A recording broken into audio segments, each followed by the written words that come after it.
The views, information, and opinions expressed during the following program are solely those of the individuals involved and do not necessarily represent the views of Access Communications, its representatives, or its employees.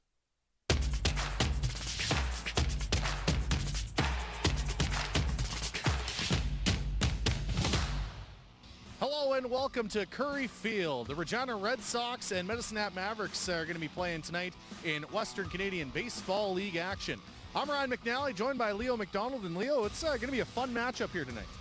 You know, I think it's going to be a great matchup. You know, start of the season, Red Sox 10-5, Medicine Hat 9-5. So it's a big game early for that first place, you know, what's the word I'm looking for?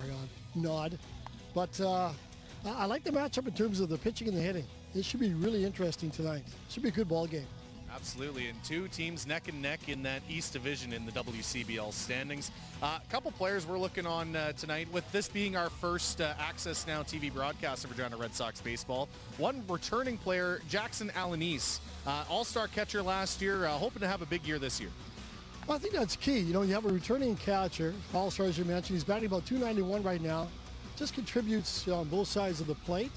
And being a returning player, he knows all about the league. He's going to settle that dressing room down, that dugout down. He's a key returning player, no question. And a rookie this year that we're going to take a focus on is Jackson Siren. He's been absolutely ripping the baseball cover off every single night here. Yeah, he's batting over 400. He's got 4 home runs. He's a solid guy. You know, he's playing in the right field. He's got an arm. He's got a glove. And again, he's got experience. He's not a freshman. He's a senior player. And I think that's the key this year as well. The team's a little bit older than they have been the last couple of years, and that'll make a difference in terms of poise and the strength factor. Older, stronger, and a heck of a lot faster, too. These are some exciting qualities we're looking forward to seeing on these Regina Red Sox this season. It starts tonight right here at Curry Field on AccessNow Sports.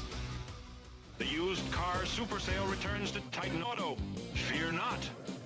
And behold a dashing selection of trucks, SUVs, sports cars, muscle cars, and so much more. The used car super sale at Titan Auto. Hi, I'm Marshall Hamilton. Please join me and my co-host Brenda McGuire for In the Huddle on Tuesdays at 7 p.m. with special guest panelists and breakdown of our weekly highlights. Brought to you by the Capital Automotive Group. The used car super sale returns to Titan Auto. Fear not. And behold a dashing selection of trucks, SUVs, sports cars, muscle cars, and so much more. The used car super sale at Titan Auto.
Hello and welcome to Curry Field in Regina, Saskatchewan. The first inning is brought to you by Vintage Vinyl, your one-stop gift shop. I'm Ryan McNally. I'm joined alongside Leo McDonald for this entertaining East Division clash between the Medicine Hat Mavericks and Regina Red Sox. Two teams that have played each other twice in the last 2 years in the playoffs. The Mavs picking up wins in both of those series. Yeah, it's always going to be a bit of a rivalry, isn't it? Especially with the history of the Hat and Red Sox. But, you know, I'm looking forward to this. Anderson is pitching for the Red Sox tonight, and he's got an ERA of 2.41 over 18 innings, a lefty. Throw mid-8s, high 8s, so it should be quite entertaining. So as you mentioned, Leo, the starting pitcher tonight for the Regina Red Sox will be Colton Anderson, the lefty from Verdigris, Oklahoma. This will be his 4th start of the season. He's 3-0 with a 2.41 ERA. He's 18 2/3 innings pitched into this young season. He's struck out 28. He's walked 8. Opponents are hitting 188 off the senior from Rogers State, based in Oklahoma. You know, Rogers State was always a good school for players to come from up into the Red Sox historically. Had so many good kids come out of there. You know, Griffin Keller actually finished up in Rogers State. The White Butte, Pilot Butte hometown hero, big-time hitter. Yeah, you know, it's such a good program. He went from NAIA, World Series type of teams, to Division II. Really solid program, and let's say capable players. He will face, leading off, Marshall Burke for the Medicine Hat Mavericks, who's hitting .344 on the young season. He's getting on base quite often as well, with an on-base percentage of .408. He'll play second tonight. Brody Gardner will back him up, playing left field in the 2-hole.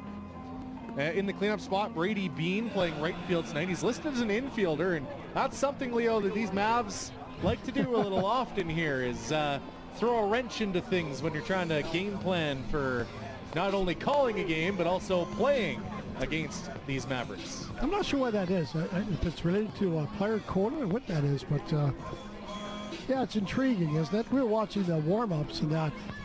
I never did Google that first baseman. Is a 6'6"? He's a big fella, that's for sure. That will be Landon Mokris later on tonight, listed at 6'2". That can't be right. No way. Maybe it's a different guy. I don't think that guy warming up at first is playing tonight. Well, but we'll see. Because he was a tree. He was. Absolutely. He'll tower 3 sized. First pitch in this contest. We're underway, 7:07, and it's in there for strike 1. Yeah, good start. You want to get ahead in the count. Start the game with a strike. Anderson working quick, and a swing and a miss for strike 2. I think the book on Anderson is going to be a fastball, change-up, slider. Wind blowing left to right. Not much tonight, which is great. Enough to keep the bugs down. Absolutely. We're getting some spits of rain. You got some umbrellas out in front of us here at Curry Field. Rain not expected to last a long time. The lights are already on here at Curry Field. It's funny, it's blue sky all day long. Eh? It was. Well, even a half an hour ago. Yeah, just in the evening. It just started to cool down and spit up, and that's down for ball 2. Yeah, it's come back with back-to-back change-ups, trying to locate that. And you see on the screen, it looks like it's raining hard, but it actually isn't. No, it's kind of soft. Yeah. The 2-2 is in there for strike 3, so Anderson starts off his evening with a strikeout. Nice pitch, nice start. You know, in my mind, take command of the game early. He does that with a strikeout. That was a great pitch, right across the knees. Yes. Keeping it down, that's what you want to do. Brody Gardner up next from Asheboro, North Carolina. Plays his college ball close to home in Greensboro College. You know, that's one state. You know, we still have a lot of guys from Georgia. I'm hard pressed to think of anybody from Carolina. North or south. Yeah. Nice state, good baseball, obviously. Gardner shoots that one into left field. It's high enough and playable for tonight's center fielder for the Regina Red Sox, Silas Butler, who makes the catch. 2 down for the Mavs. Yeah, that's kind of a, watch this replay here. I think that was bit in their hands. There's not much. Oh, no, he got a barrel on it.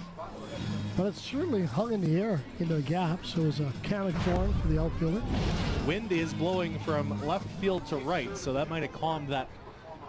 Yeah, I must have hit into down. that. That's right, into the breeze a bit. Wind from the south-southeast this fine evening at Curry Field. And a ground ball to shortstop. It'll be Michael Fox fielding it. And a 1-2-3 inning to start this contest. We'll be back with more in the home half of the first inning when we come back here on Access Now Sports. The Mavs nothing, the Red Sox still to bat. Hi, I'm Kavis Reed with the Ball Leadership Podcast. Join us on AccessNow as we have a little laugh and serious conversation about everything leadership. And don't worry, you don't have to be bald to enjoy. The 35th Annual Saskatchewan Country Music Awards. Watch it live, Saturday, June 22nd at 7 p.m. on AccessNow TV or the AccessNow TV app. For more details, visit myaccess.ca/SCMA. It's the Saskell one? Yeah. Okay. We're a true community within a community. We have a full age-in-play senior care and living community, a child care center, award-winning restaurant, hair salon, and a home care agency. Reliable internet service from Access Communications is important to Harbor Landing Village because it's the main way our residents stay connected with their friends and family, and equally important as a business, essentially it's the backbone, it's what powers us.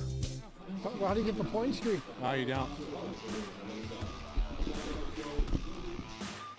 There you see tonight's starter for the Medicine Hat Mavericks. It's Chris Schaefer from Reno, Nevada. Plays his college ball at Cal State San Bernardino. This will be his second game of the season. He's pitched just 3 innings. Has not given up an earned run yet. He struck out 3, he's walked 2. Opponents are hitting .222 off the left-hander. So it's interesting, right? We have a lefty-lefty matchup tonight. We've got 2 teams vying for first place. The Red Sox up by half a game. And, as expected, both teams have pitching depth. Both teams are hitting well. It's what you would expect for a first place showdown, isn't it? Absolutely. Hopefully it's a sign of things to come here this season as both these teams vying for another chance at a WCBL championship. Red Sox, I believe, were last there in 2019. Yeah. It's been a while. Yeah. Leadoff hitter for the Regina Red Sox is Justin Carinci, who's playing second base tonight. From Ajax, Ontario, he plays his college ball at Eastern Kentucky. Just wrapped up his senior season. And the first pitch from Schaefer is outside for ball 1. Nice thing about him, he's got some pop in the bat, but he's got some really good wheels. Hitting .405 on the season is Carinci. Yeah. Chops that one foul. And the big thing about Carinci too, yes, you mentioned Leo, he's patient. Has a .537 on base percentage. If you're getting on base over half the time, that's some good numbers. That's leadoff batter as well. It's put so much pressure on the defense. Shoots that one into right field. It's hooking foul and out of play. Straighten that one out and we have an early lead. It's a 1-2 count now to Carinci, who does have a home run this year, but he has 7 doubles on the season as well in 11 games. This will be his 12th. That's what I mean about his pop. Eh? Yes. He's not a big guy. That one just outside for ball 2. But he's got enough, technique and rotation, as we call a pop on the bat, it'll go. The 2-2 from Schaefer is chopped towards shortstop. Should be playable. And is for tonight's shortstop, Johnny Volcano for the Mavericks. Your next batter for the Red Sox is Jalen Myers.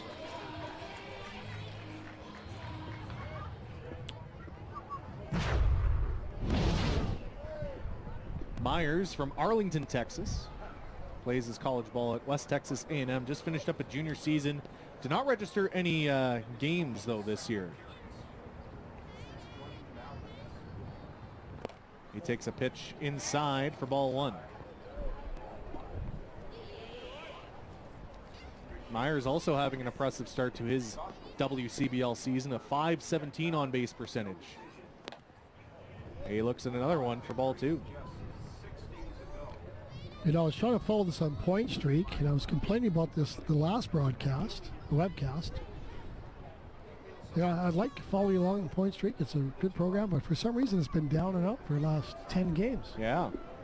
I was told it's back, but I think I'll complain on the air until they get this fixed. They'll hear you eventually, Leo. Yeah, sooner or later. The 3-0 pitch from Schaefer on the way. And that's well outside. So a 4-pitch walk for Myers.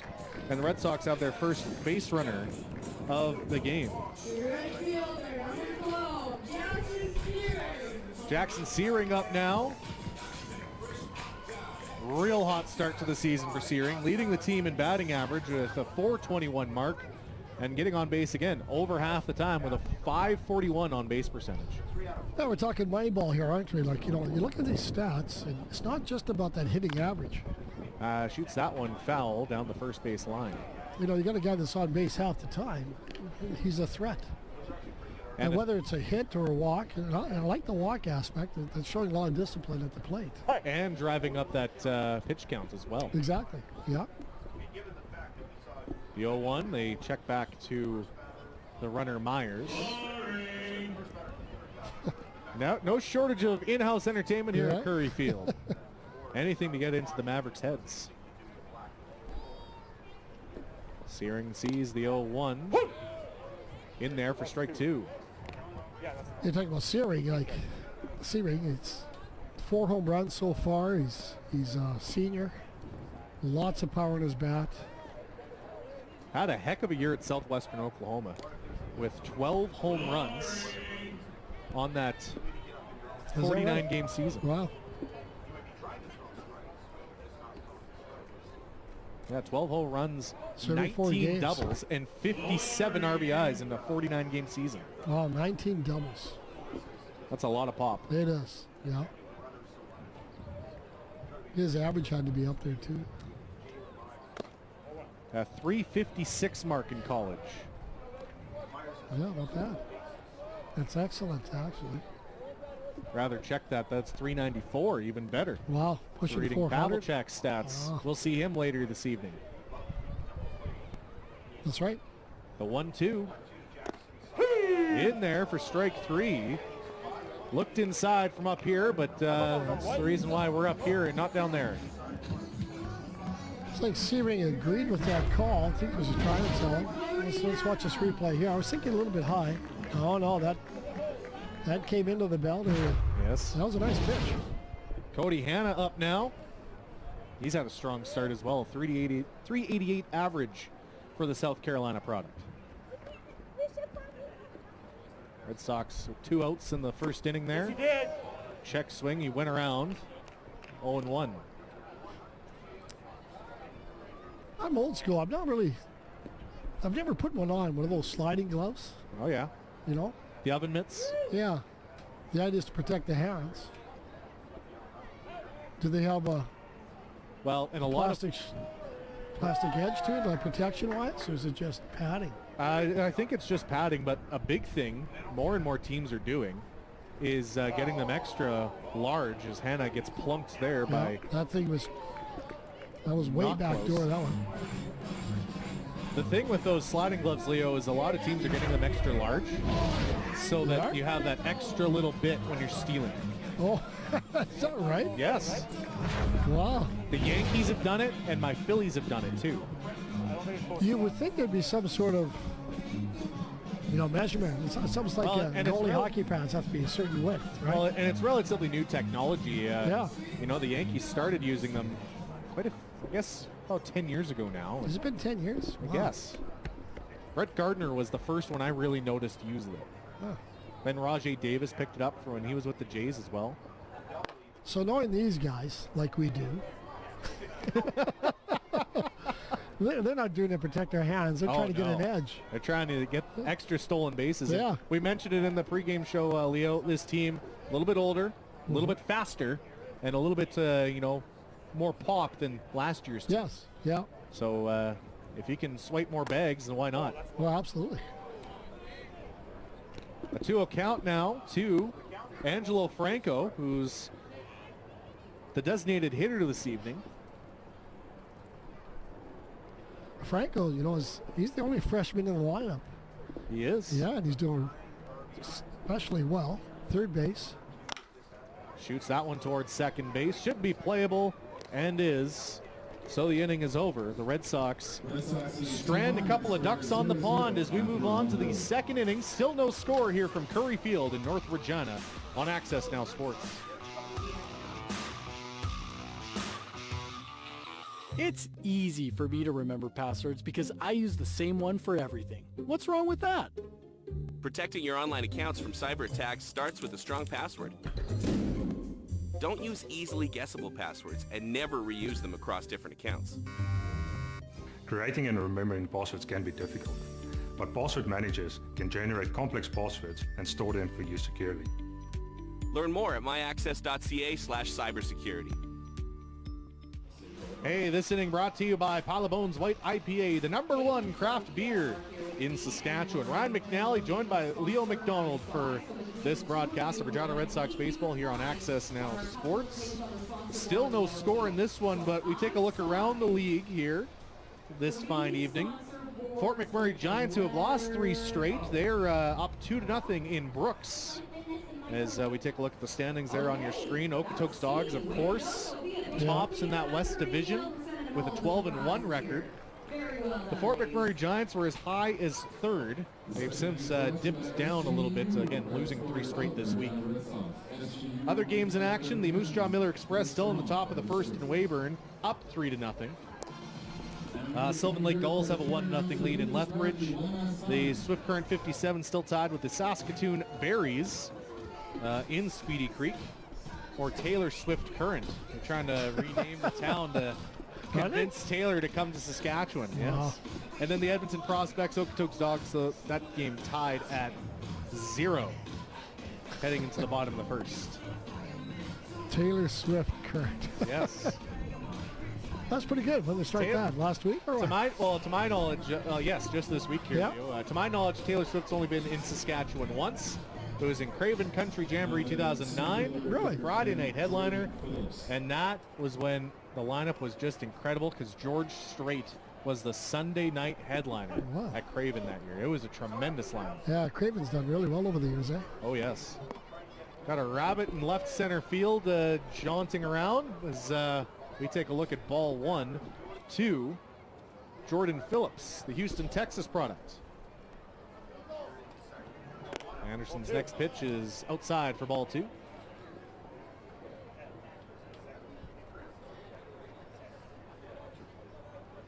Home plate umpire this evening is Huck Craig.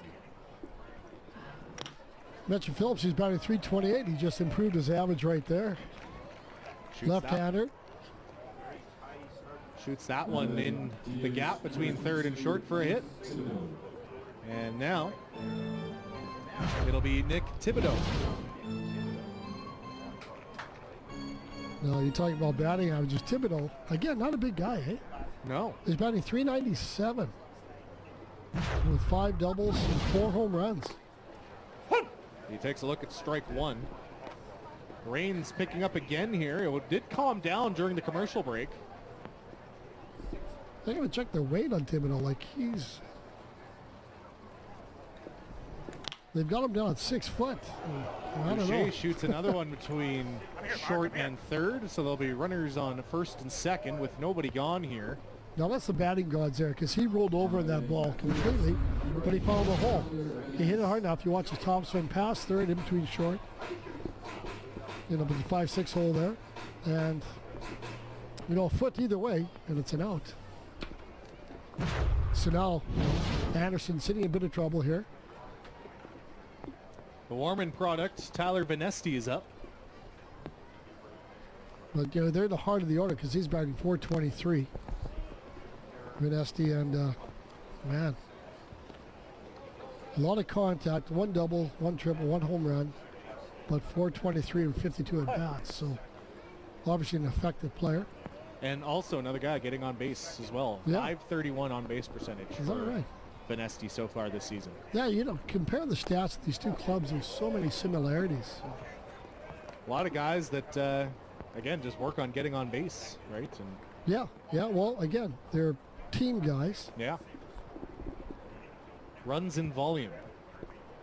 Yeah, they got him down to 5'10". Venesti shoots that one into center field. Butler should have this one.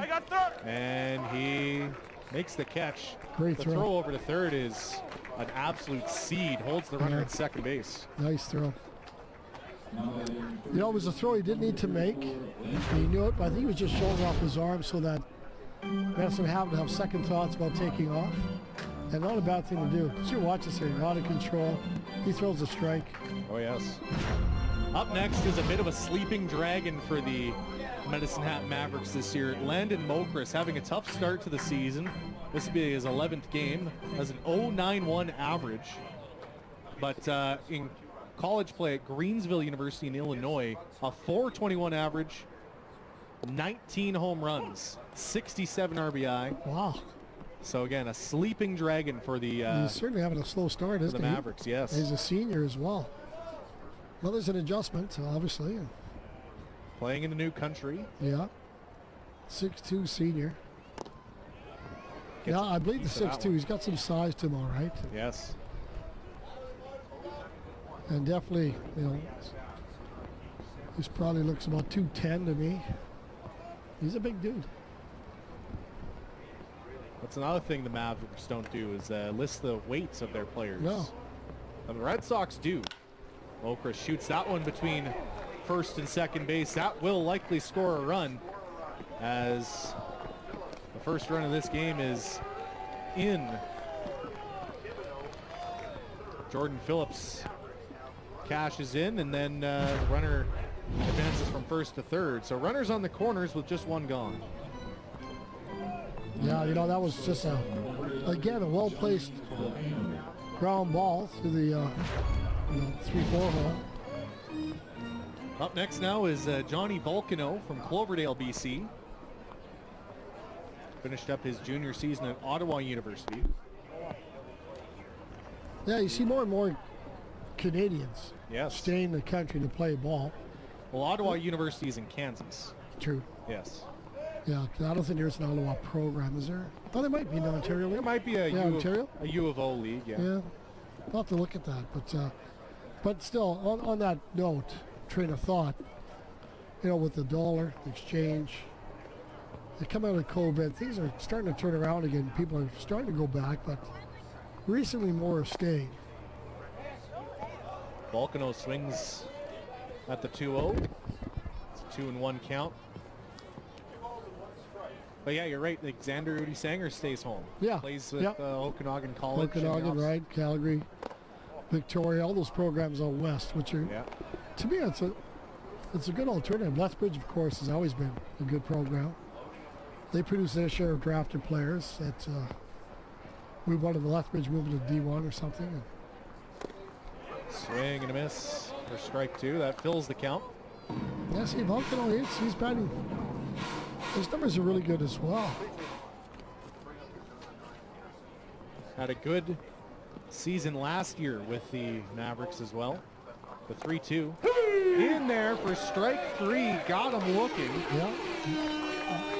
And Batting so 283, and that's a big out because you've got runners on the corners, 2 out. Michael Quick will be up next year for the Mavericks. No slouch of a hitter in his own right in 9 games so far this season, hitting .258.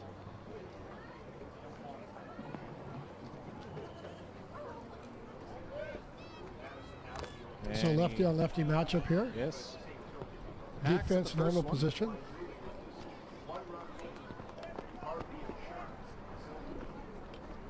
So now it's an 0-1 count. Too quick. Plays his college ball at McCook Community College in Nebraska. Flares that one on the third base side, and that is handled easily there by the third baseman Myers. So the Red Sox get out of it with just a little hurt. Yeah, see, Anderson did a good job of battling back and holding it to 1 run. And we'll be back with more next here on Access Now Sports. Tune in for your chance to win big with the Access Communications Children's Fund TV Bingo every Saturday at 5 with a prize board between $7,000 and $15,000. Cards are $14 with all proceeds going to the Access Communications Children's Fund. Watch and play every Saturday at 5 for your chance to win. The Access Communications Children's Fund TV Bingo, only on AccessNow TV. This week's jackpot is $2,000 and 50 numbers or less. Visit myaccess.ca/TV Bingo for more. Well, Leo's happy. Point streak's working again. That's good. Yeah, you know what? In terms of the broadcast, it's easy for me to look at the screen and have everything at my fingertips, right? Because I'm an old guy. My memory's going. I can't tell you what happened in 18 or 2017. My thinking is selective. My memory's selective now. Well, the Mavericks have opened up a 1-0 lead here in the second inning, and the skies have opened up a little bit here. It is starting to rain a little bit. Umpires still focused on moving forward in this game. The shower shouldn't last too much longer. No. You look at the sky, and south is blue sky, and in the west it's coming this way. It's just a little spit here. And enough to dampen the dirt. Just to freshen up, right? Yes. Oh, yeah.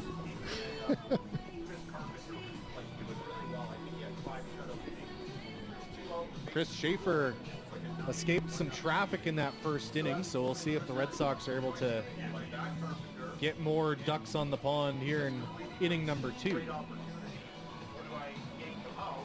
That's the thing with this Mavericks team. They hit well, yeah, but their opponent's batting average is quite high. Last I checked, it was about 450 for the opponent? For the season, for the entire pitching staff.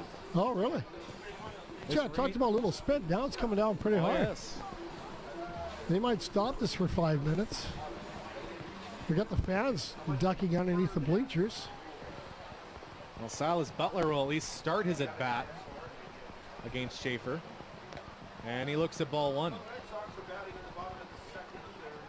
It's a good rain. Sounds good on the tin roof. Yeah. Here at Curry Field in the broadcast booth. At least we're dry up here. Yeah. And that's what's important. It's about us, right? Foul tip into the glove for Butler. It's a 1-1 count. You know, I'm surprised how many people are prepared, because I didn't think there was going to be any rain at all, but there's a number of umbrellas, eh? True baseball fans prepared.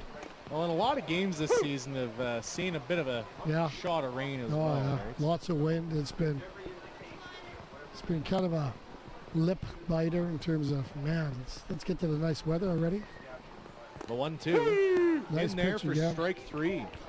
He came back, door twice on him, and really nice pitches. I thought the last one was a tad high, so when you have 2 strikes, you watch this pitch here. I don't know, it's a tad above the hands a little bit, but you have to protect. You got to, chip it away somewhere and look for your pitch. But you watch that one go by. So the local product, Brady Bye, in to hit. He is the catcher for this evening. Listed as an outfielder, but kind of plays a little bit of everywhere. Yeah, Brady's got a good arm. I know he's coming off a bit of knee trouble, but a good local prospect and player. And Bye flares one towards second base, hustling down the line. Should be playable, and is, for the second baseman this evening, Burke. So 2 gone here for the Red Sox. Michael Fox up now. Talking to President Gary Brotzel before the season, he described Fox as a bit of a Shohei Ohtani type. Can pitch, but also hit very well, and has done so far this season. I want to give a shout out to David Fox. Played here in 2010. Center fielder, left fielder, big solid guy, great hitter. Who ended up, he did return in 2011. That's the year they won it all. But 2011 he ended up turning pro. Yeah, good ball player. I believe he was a junior when he was here. So his senior year he was turned pro, played in the Frontier League. Lost the grip on that one, did she? That's a product of the rain right there. Oh, yes. That was a complete slip, which we'll take. Fox, a freshman at BYU. BYU, I know, eh? Did not register any stats in his freshman season, but this year in 12 games in the WCBL, hitting .333. And I'll tell you, like, I'm impressed with this kid. So BYU must have a heck of a starting shortstop because, you know, Fox can play. And listen to the sound of the pop on that bat, too, as he flares that one foul. That's out of the park foul ball, too. I think he's got all the tools, really, and he's got some good size. He's an exceptionally tall shortstop as well, isn't he? And, yeah, I don't know what's not to like. So, again, BYU must have a heck of a shortstop there. And well, and again, a hopefully pitcher, for Fox's case, it's a two-way player is Fox, too, right? Yeah, so that's true. on his off days, he can pitch as well. And swing and a miss for Fox there. Nice changeup. 1, 2, 3 go the Red Sox. After 2 innings of play, the Mavericks are up 1-0 here from Curry Field on Access Now Sports. I'm Brendan McGuire.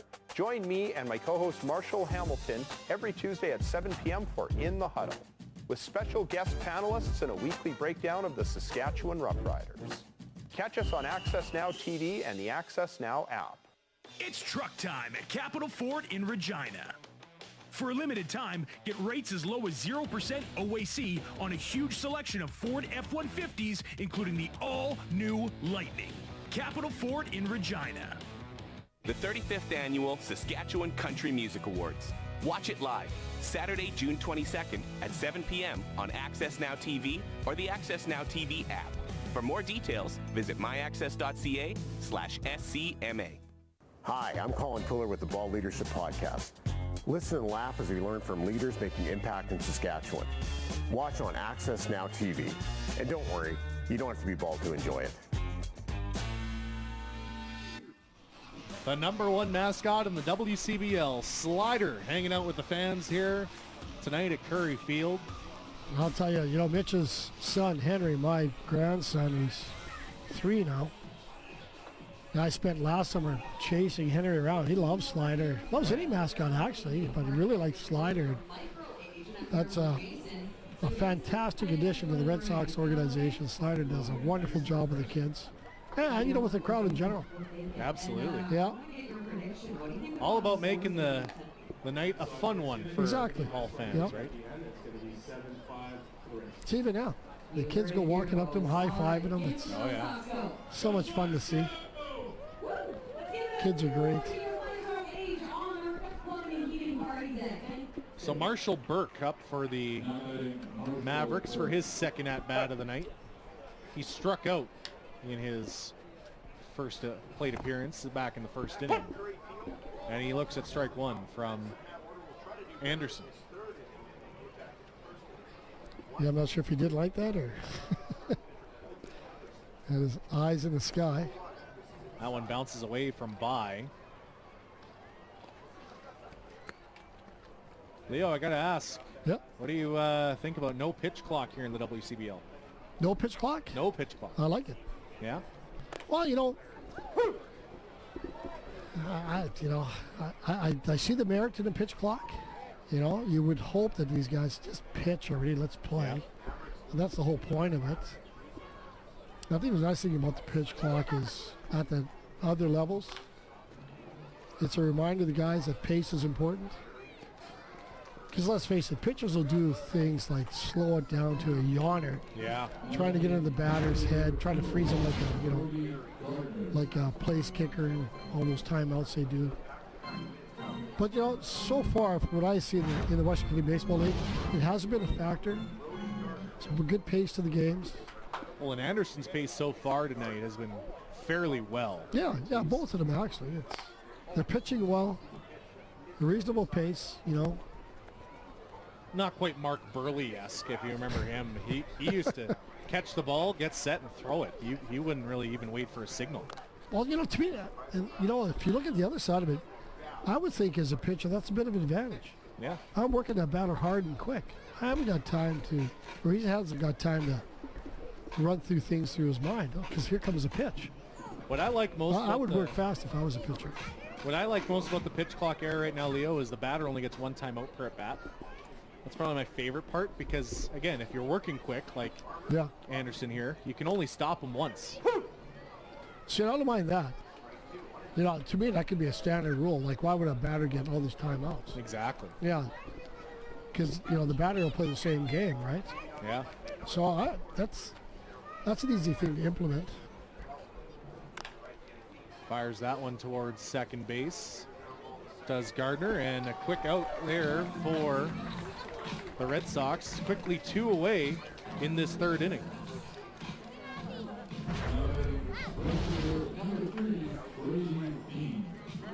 Brady Bean up now. He grounded out to shortstop in the first inning. Bean, another returning player for the Mavericks from Kennewick, Washington. Plays his college ball at the University of Portland. Oh, is that right? Yes. Portland, Oregon. I happen to be a hockey scout for the Portland Winterhawks. I kind of figured you'd bring that up. I got to throw it out there. Sends that one sky high. Should be playable for Fox, and is. Clean inning, eh? Nice. 1, 2, 3. 1, 2, 3 for the 1, 2, 3 part of the order for the Mavericks. Yeah. Red Sox turn to bat next here on Access Now Sports. Every child deserves a chance. That's the dream behind the Access Communications Children's Fund. Our registered charity provides assistance to local organizations with projects helping children at risk or in need across the province. Since launching our registered charity in 1992, we've donated over $3.5 million to projects in Saskatchewan. If you know a nonprofit or charitable organization in need of funding, we encourage you to visit myaccess.ca/children's fund. Huh, I wasn't expecting an email about an unpaid bill. What's the worst that could happen by opening it? This sounds like a phishing scam, the fraudulent practice of tricking you into giving away sensitive information that could compromise your online and financial accounts. Phishing scams can come in the form of emails, text messages, or phone calls that appear to be from a legitimate source. Be suspicious when there's urgency in the email, unfamiliar sender, suspicious links, and also suspicious documents attached. Learn more at myaccess.ca/cybersecurity. Hi, Kevin. That's Kevin there. Kevin's volunteering for Access Now Sports tonight on the camera. Is that There's right? the dance moves. If you tune into Regina Pass Hockey on Access Now Sports, you'll see Emmett Kish dancing all the time when we do these camera shots. Yes. What a nice gig, eh? He's volunteering, which is fantastic. And doing at a any great time. job. Yeah, really. Making us look and sound good. Well, I think that's the biggest thing. That's why I like the kid. Exactly. Now we got a center field. I like the center field camera too, you know. Oh, yes. I think that's a great shot. It's that classic baseball shot. Isn't it though? And you know, and they're out there. Is that the guy in center field? Look at the moves he's got, man. He's out there by himself, just enjoying the game. That's right. Oh, yeah. A few moves here and there. I didn't catch his name. That's Emmett. Emmett? Emmett. Oh, I know Emmett. That's right. Yeah, yeah. He's out there in lowly country, but doing a great job. The 9-hole hitter is Michael Pavelchak. Checking to find out what's going on here. I just saw the Medicine Hat manager talking to Gary Broadsell, the Red Sox executive, about something. He wasn't happy about something. Pavelchak grounds out to second base. And we move on back up to the top of the order for You watch this Justin replay here. Kritzy. Yeah. Yeah, he just didn't quite his hips through that zone quick enough, so he had no power in the bat. Almost a cue ball. A little bit at the end of the bat, no power, so it just rolls off. The second base for an easy out. I'll tell you, we're getting pitching performances tonight. Not surprising, eh? Good pitchers duel Oh, so yeah. far brewing. Yeah. Two lefties. And look at the sky coming in now. Oh, yeah. Starting to It's beautiful. become a beautiful night for baseball. It is. As Kritzy chops that one back to the mound. Schaefer fires towards first. A high throw, but is able to be calmed down there by Mokris. That was a great catch by the senior on first base because, as you mentioned, he was off the back of the mound. Did you watch this replay here? He steps up on the mound, little slip. And he had to climb the ladder to get that ball. Otherwise, we're talking extra bases. Good baseball. Good save. Jalen Myers up now. He walked his first plate appearance. That was his 15th walk of the year. Really? In his 13th game. Jeez. Talk about patience. But the fans talking about stuff. But it is beautiful right now, isn't it? Absolutely. Freshened up. Blue skies coming in. It's family night in the park. A good crowd, a nice crowd. A good party temp decks too. are going. Good temp too at 19. Not too hot. Oh yeah, it's paradise.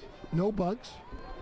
Another 3-0 count here for Myers. And look at that party deck. It used to be called... Both of them. Yeah, well, you're right. I like the elevator. Oh, I like them both, actually. But the one that's elevated here, Ballers is sponsoring this year. Yeah. And you see you got the table there. Well, like how far is this headset? Is this a remote Bluetooth headset? I can broadcast from over there.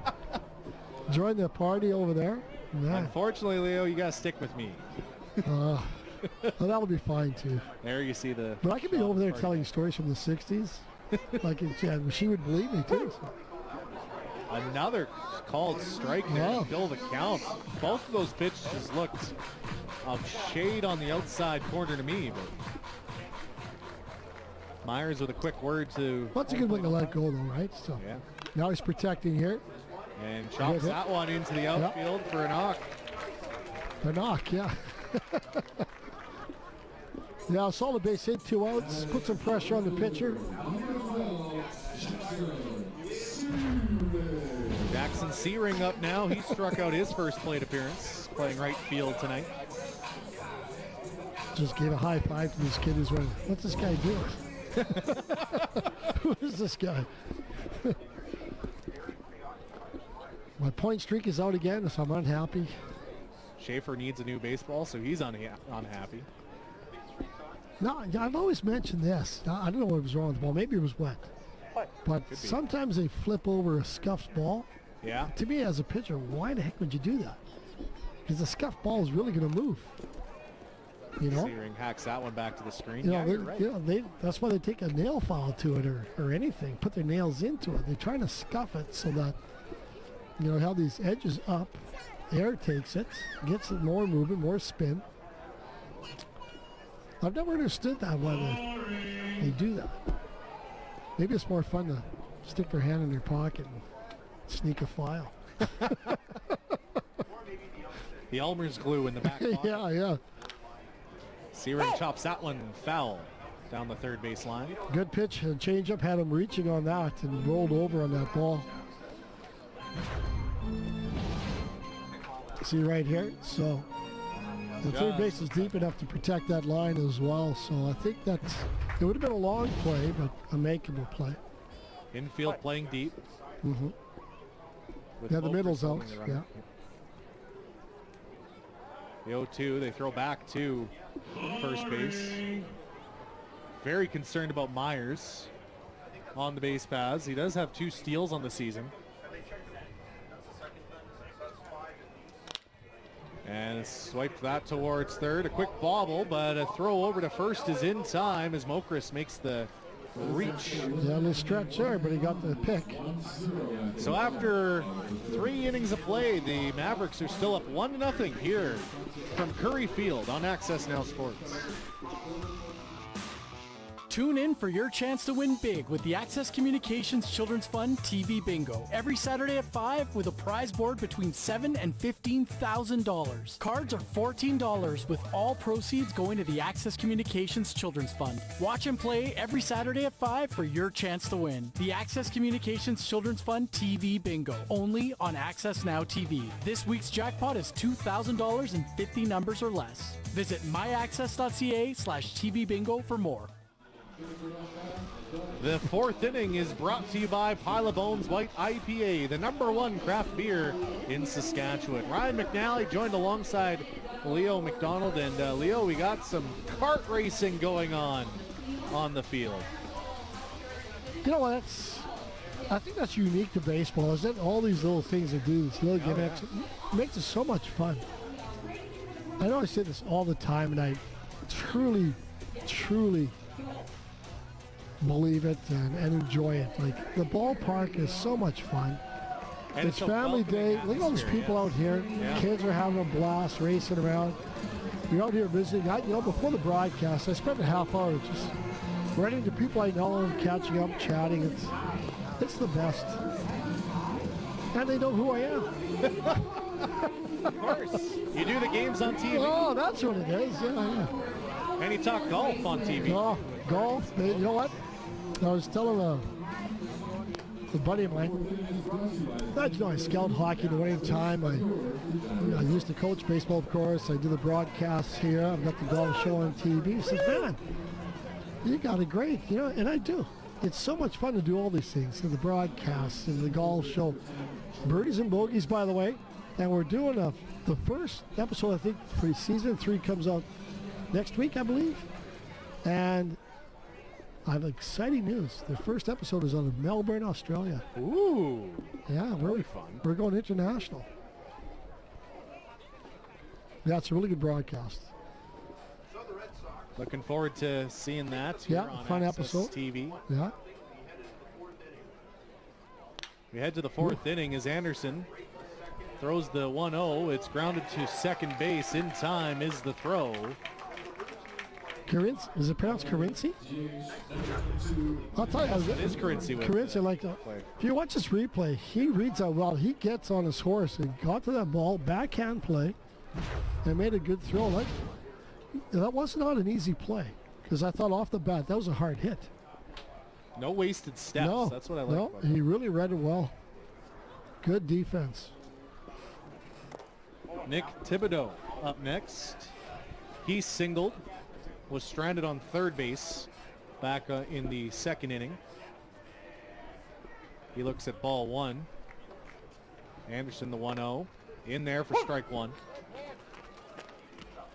Yeah, nice pitch. Working the black of the plate there. I've always talked about this too in previous broadcasts over the years that the park is nice. It's you're right on top of the game. People are right here. But there's nowhere really to put, like, what do the Red Sox have won? 6 pennants, 2 championships.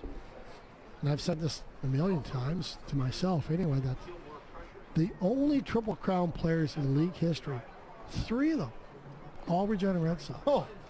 And you wouldn't know it. Yeah. It's difficult here because unless you put it on the outfield fence, where do you put it? It'd be nice to have some sort of history there. Nice strikeout pitch again. Looked like a little bit of a changeup, eh? And I did say, 3 strikeouts What's so his far. pitch right here? Nice little drop, changeup, I think there. Nice throw. 3 Nice strikeouts pitch. for Anderson so far tonight. I really enjoyed this ball game. Good defense, good pitching. Benesty up again. He Sky. flew out to center. Sky's bluing up nicely. It's paradise, kid.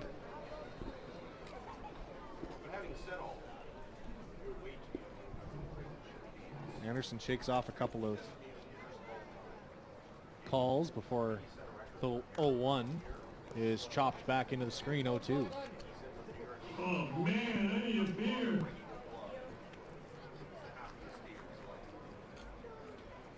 Maybe that's something you add to the new stadium. Oh, yeah. If you get one. Well, I think that's automatic. You got it.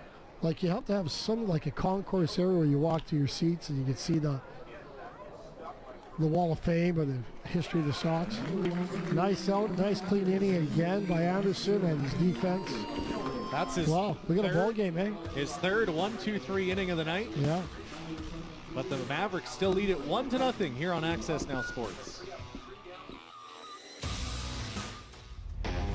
Access Now Sports.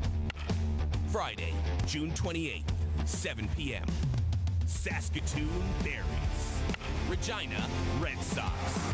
Brought to you by Capital Automotive Group. Ready, set, Ram. Crestview Chrysler Dodge Jeep Ram is your Ram truck superstore. For a limited time, take advantage of savings up to $15,000 on brand new Ram trucks. Only at Crestview Chrysler Dodge Jeep Ram in Regina. Find out what's happening in and around your community. Watch Talk of the Town to see interviews with a wide array of guests and local celebrities who make your town great. The 35th Annual Saskatchewan Country Music Awards. Watch it live, Saturday, June 22nd at 7 p.m. on AccessNow TV or the AccessNow TV app. For more details, visit myaccess.ca/SCMA. Hey, look at that shot. You know, I was looking kind of svelte in that picture, eh? But, you know, I talked about Birdies and Bogeys, the first episode out of Australia, Tuesday at 8 p.m. And I'm fired up about it because we added a couple things to it, like drone shots, tracer shots. So much fun to do. Really looking forward to this third season, if you can believe it. Wow. Tune in Tuesdays Yes, at 8 please do. on Access TV.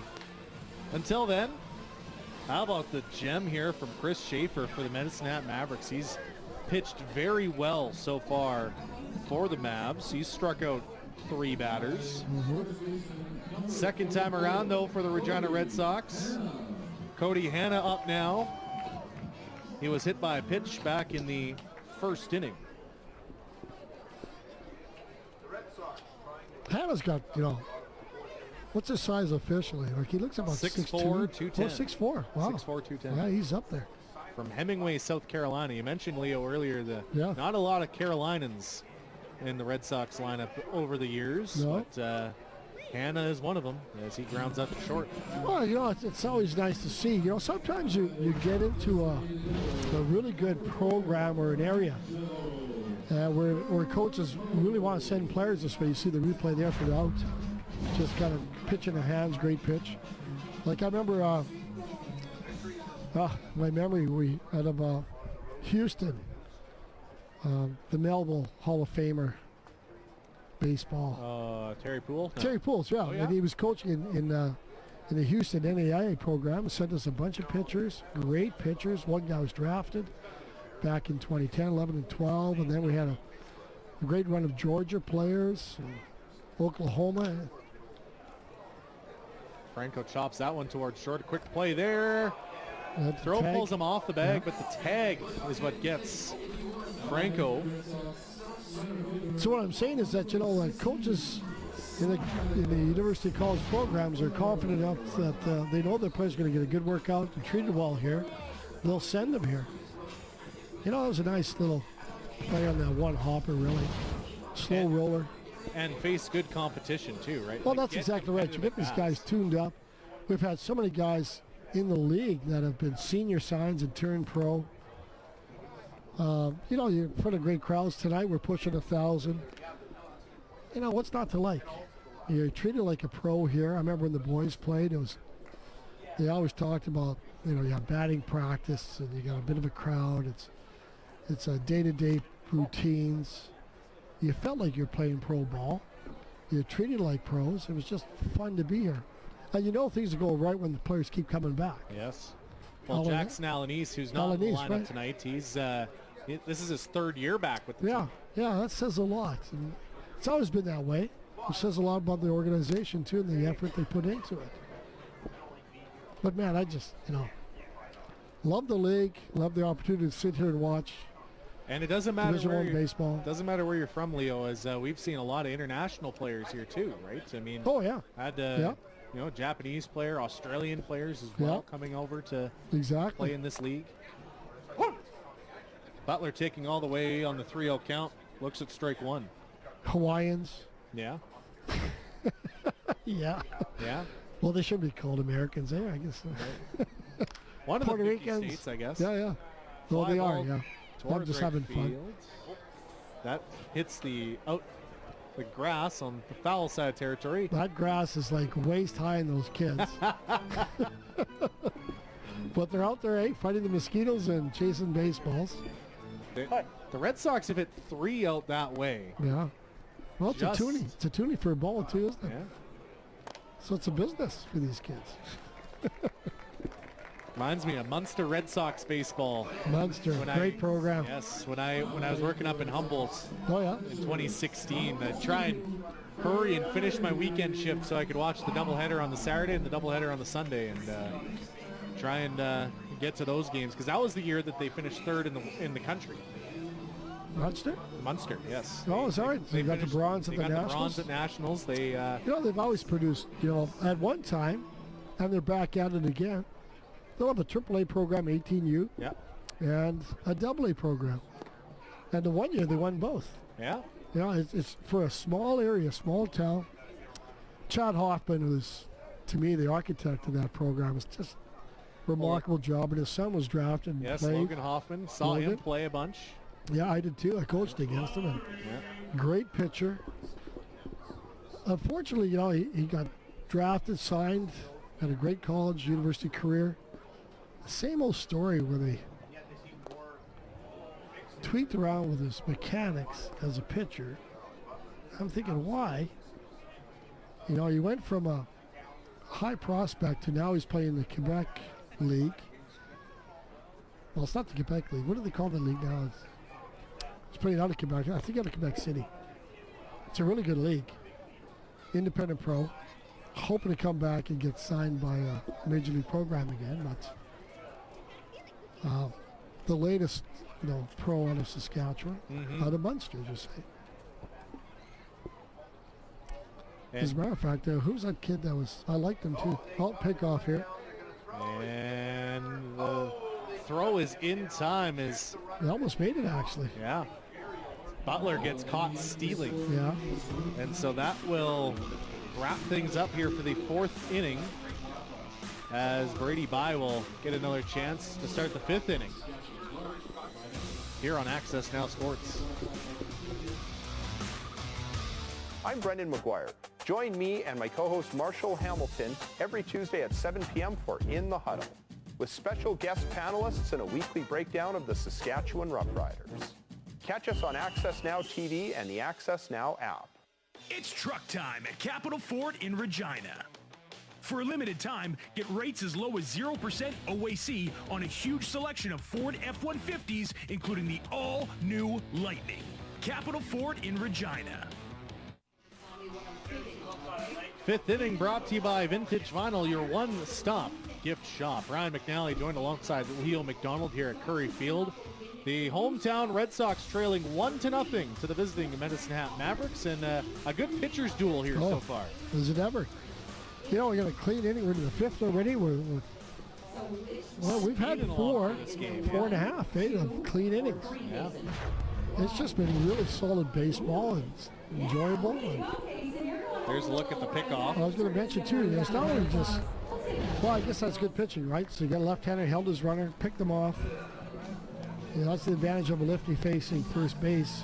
You can do those pickoff moves a little easier than a right-hander. It just makes it that much more difficult for teams to generate offense on the bases by stealing. It's hard to do. It's just solid baseball. We talked about pitchers working quickly here, Leo. Yeah. We're through 4 innings of play. It's only been an hour. Yeah. We're speeding along in this game here. The only game on the out-of-town scoreboard that's in the 5th inning. Oh, yeah? What do we got for out-of-town scores? We talked about Brooks. Yeah, Brooks has opened up a can of you-know-what on Fort McMurray. They're up 14-5 in the top of the 3rd inning. Top of the 3rd inning, so they haven't even had their 3rd at bat yet. Okotoks Dogs, no surprise there, up 7-0 on the Edmonton Prospects. Sylvan Lake up 7-zip on Lethbridge. The Moose Jaw Miller Express rolling through Weyburn 10-0 in the top of the 4th. And the Swift Current 57s have a 1-0 lead over the Saskatoon Berries. Been a tough year so far for Swift Current. Yeah, Swift Current too, There's we'll call this hit here. Well, Chris grounds to shortstop. A good play there from Fox. I like Fox at shortstop. Yeah, I mentioned that before. He's a quality player. But Swift Current, I was going to mention, there's a Red Sox connection there because Jason Vena, who played on the 2011 championship team, coached here for a number of years. Rudy Estrella, who also pitched for the Red Sox, an assistant coach for a number of years with Jason and Mitch. Great people. Nice to see them back in the league. My favorite Jason Vena story. Oh, yeah. I usually stood right at the gate, right where the Red Sox dugout starts, and would just listen to Jason, talk, to his players, be it fielding, be it hitting, just kind of, like, what are you seeing, that kind of stuff. And he turned to me and said, it was during the 2021 season. There's no hot air balloons in it. There always used to be some. Just yeah, watching, that's right. Just watching the game. And he asked me about it.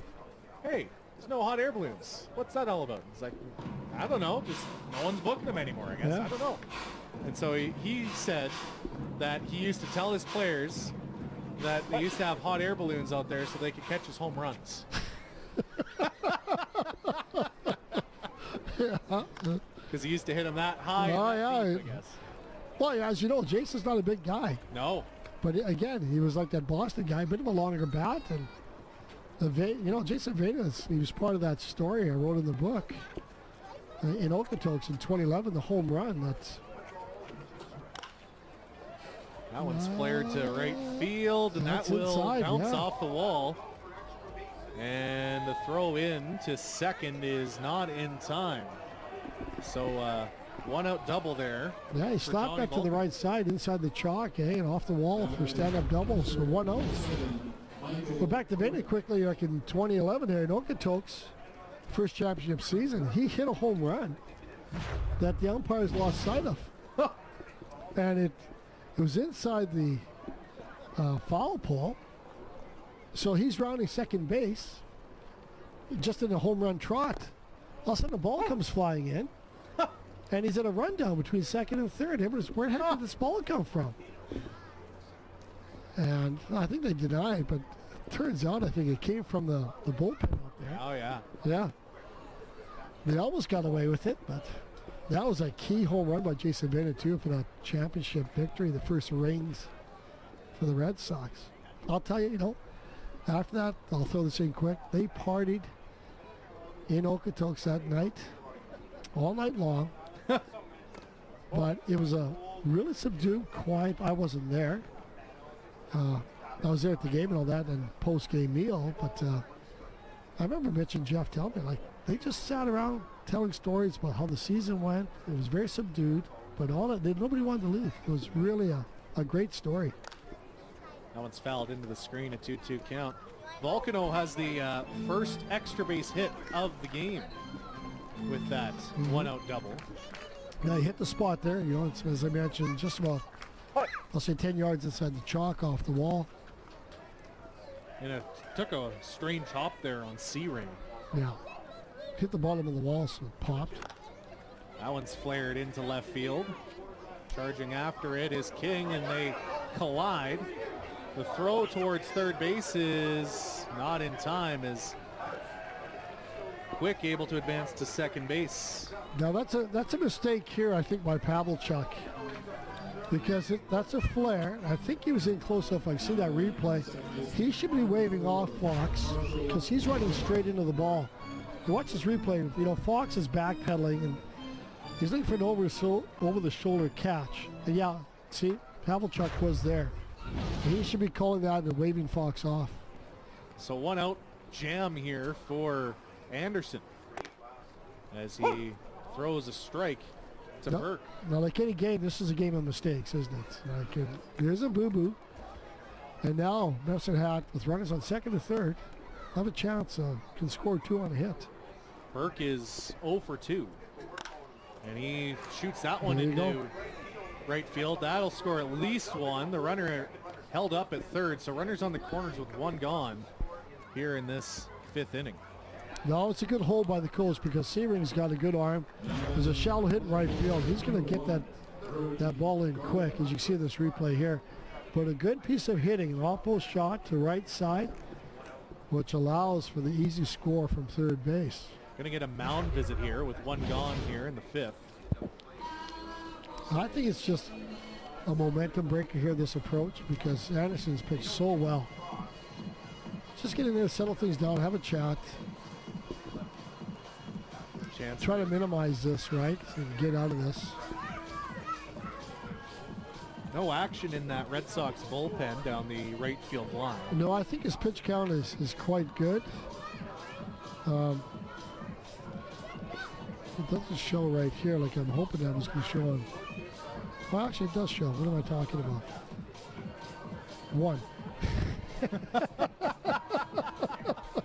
Must be for this inning, I guess. Bit of a delay with pitch count. Yeah, I don't know what's going on. No, here we go. I'm sorry. He's got 4 innings, 4.1, 34 strikes, 15 balls. What a good ratio. So he's sitting at 49 pitches, lots of room. ERA 2.08 right now. So you could go, normally they go 7 innings with these guys if they can. Then they come in with relief and then a closer. It was the traditional way to pitch for the Red Sox in past years. So he's on pace for 7. And, really in control of the game up until this point. That one's tapped foul by Gardner. And the nice thing about that pitch, too, a lot of giddy up. And I've got him scouted at mid to high 8s. So I've got a radar gun here. Let's see how I do.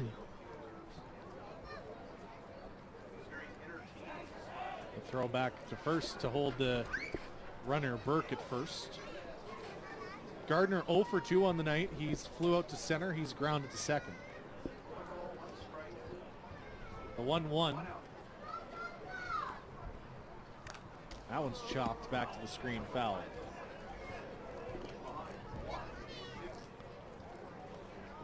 I'm trying to get this radar gun going, and I did something wrong.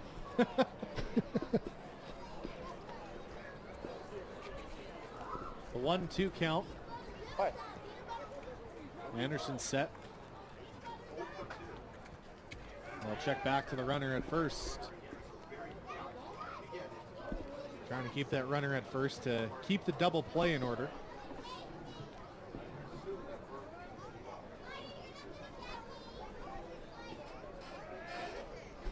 Burke does great pickoff. They got a run down here at second, between first and second. The tag is applied. Burke frustrated as he trots back to the dugout. Now sometimes we used to call that the 31 play. So what you try to do is get into a rundown. And as the rundown is going on, you try to score from 3. But I'll tell you, this was a great play by Fox.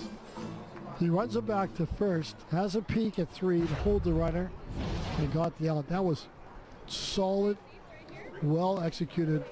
And a swing and a miss to end the inning, so the Red Sox get out of it with just a little hurt. Yeah. They head to the bottom of the 5th inning, down 2 to the Mavericks, here from Curry Field on AccessNow Sports.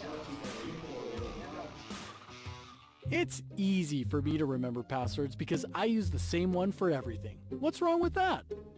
Protecting your online accounts from cyber attacks starts with a strong password. Don't use easily guessable passwords and never reuse them across different accounts. Creating and remembering passwords can be difficult, but password managers can generate complex passwords and store them for you securely. Learn more at myaccess.ca/cybersecurity. AccessNow Sports. Friday, June 28th, 7 p.m. Saskatoon Berries. Regina Red Sox. Brought to you by Capital Automotive Group. Ready, set, Ram. Crestview Chrysler Dodge Jeep Ram is your Ram truck superstore. For a limited time, take advantage of savings up to $15,000 on brand new Ram trucks. Only at Crestview Chrysler Dodge Jeep Ram in Regina. Hey, you like free things? Well, guess what? The Queen City Pride Parade streaming free tomorrow on AccessNow TV starting at 12 o'clock. And you can watch that, myaccess.ca/Queen City Pride. Also available on our YouTube channel, which this game is streaming for free on. On YouTube? On YouTube. That's awesome. We're online. You know what else is on YouTube? Birdies and Bogeys. Birdies and Bogeys. And also replays of your favorite Regina Pats hockey games is on it? AccessNow. Oh, nice. Yes. Just the highlights. Well, if you want to listen to Ryan McNally blow a headset a time or two on an overtime goal call. Just tune into the AccessNow TV YouTube channel. Be interesting actually how the Pats are. They've got some rebuilding to do. They let go of a veteran player today, Braden Barnett, but just an age numbers situation had to let go of somebody. So many 20-year-olds, right? You can only carry 3. Be interesting how they shape up this year for sure. Mm-hmm. Regina product, Brady Bye up. His at-bat in the 4th inning was interrupted by a pickoff. And he flares one into center field. Should be playable. And is for Phillips. Yeah, I just missed it. He just missed it. You know, he was headed for the gap, but he got underneath the ball, so it turned out to be a fly ball. Yeah, you know, Brady's got some size. He's grown over the years. He's a good, solid kid. He's got some talent. He's just got to get the reps in, and he's coming off an injury too, so it'll take some time.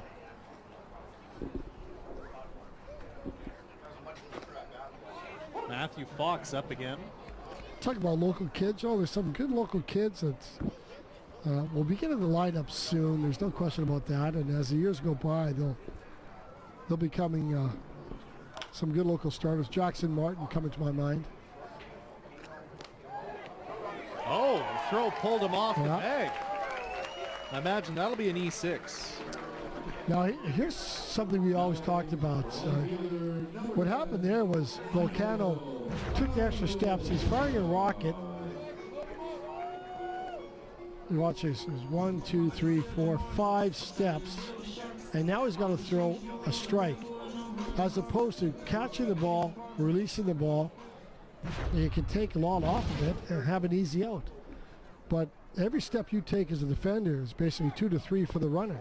Fox goes and is in there safely in plenty of time, so stolen base. That's a big stolen base by the Red Sox too, a great read.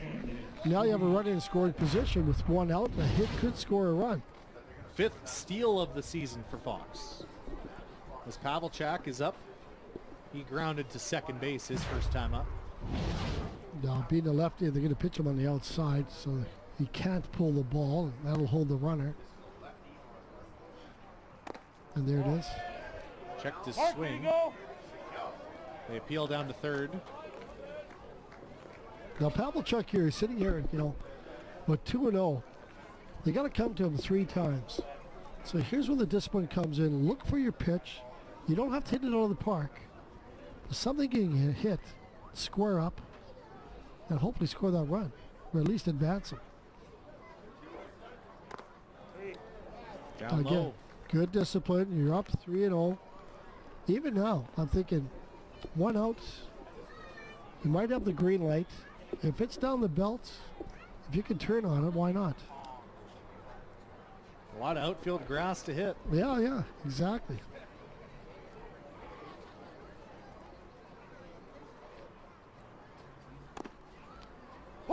Okay, he took that one, which is fine. Hitters count now at 3-1. Yeah, it's got to come to you twice. So again, a little bit of discipline, a little bit of patience. You know, we used to say you could swing it for the roof, for the fence, I should say. Well, I'd lay off of that one. That was a really good pitch, I guess. Low and away. A full count now to Pavelchak. Yeah, now I'm protecting. He's got to come in the zone, but I'm still protecting anything close.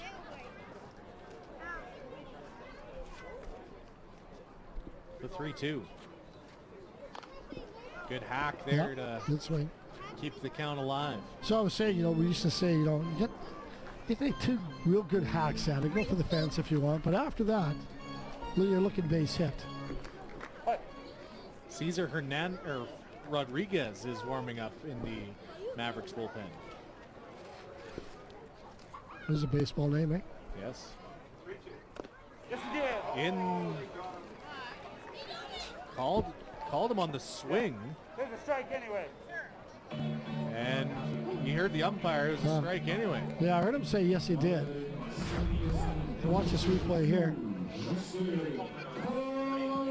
Yeah, you know, you could see the way he was set up and his feet were locked. So he was fooled on that. And it's kind of a stinger. He did a good job. He's at 3-0, but went down on strikes, and that's not what you want. Currency is up again. He's 0 for 2. Here's another look. Yeah, you see he's locked up. He did go around. Yeah. He was fooled. Hey, by the way, the special ice cream sandwich. Ooh. That ball into center field, playable. Yeah. And caught. So they come out with nothing, which is too bad. They're in a position to put something on the board. We head to the 6th inning. Red Sox are down 2-0 here on AccessNow Sports. Every child deserves a chance. That's the dream behind the Access Communications Children's Fund. Our registered charity provides assistance to local organizations with projects helping children at risk or in need across the province. Since launching our registered charity in 1992, we've donated over $3.5 million to projects in Saskatchewan. If you know a nonprofit or charitable organization in need of funding, we encourage you to visit myaccess.ca/children's fund. And we're back. 6th inning brought to you by Pile of Bones White IPA, the #1 craft beer in Saskatchewan. Ryan McNally, Leo McDonald went to go get me a hot dog as feeling a little peckish up here in the booth at Curry Field. And also they got the best hot dogs in the league here too, so may as well grab one while they're hot. Pitching duel, absolutely, for tonight. Colton Anderson heads into his 6th inning of work for the Regina Red Sox. Sox do trail 2-0 to the visiting Mezzanat Mavericks, as Anderson throws his final few warm-up pitches.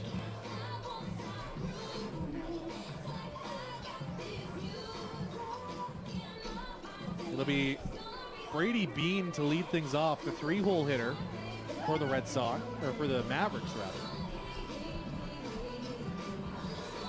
He's 0 for 2. Made Matthew Fox work on both of his outs as he grounded to short and then flew out to short.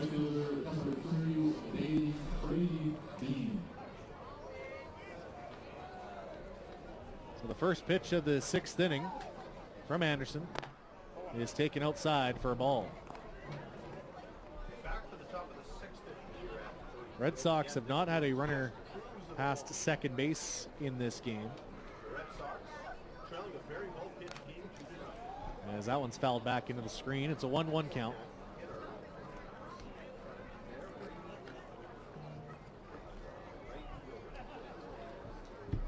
It's a 1-1 count now to Bean. That one cuts in there for strike 2. So it's a 1-2 count.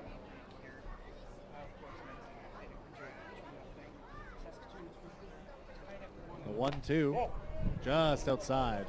Even the counts at 2. Taking a look at the out-of-town scoreboard in the WCBL tonight. The Moose Jaw Miller Express up big, 11-0. Sylvan Lake still up 7-0. The Brooks Bombers keep scoring runs. They're up 17-5 on the Fort McMurray Giants. The Okotoks Dogs up 7-0 on Edmonton. And the Saskatoon Berries and Swift Current 57s tied at 1. Right here in Curry Field, it's still a 2-0 advantage for the Mavericks. And that one's flared to second base. A nice catch there by Currency.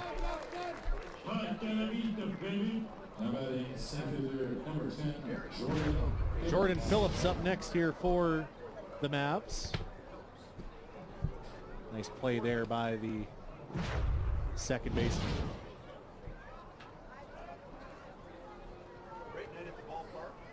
One gone here in this 6th inning.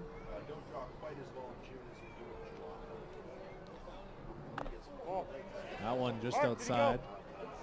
And the appeal down to the third base line. He did not swing, so it's a 1-0 count to Phillips. He's 1 for 2 tonight. He's scored a run earlier in this game. 1-0. In there for strike one.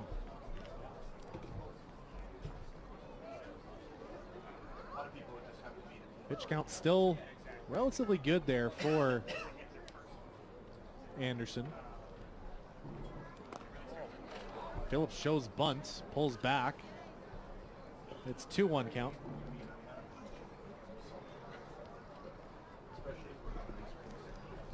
It's a 2-1.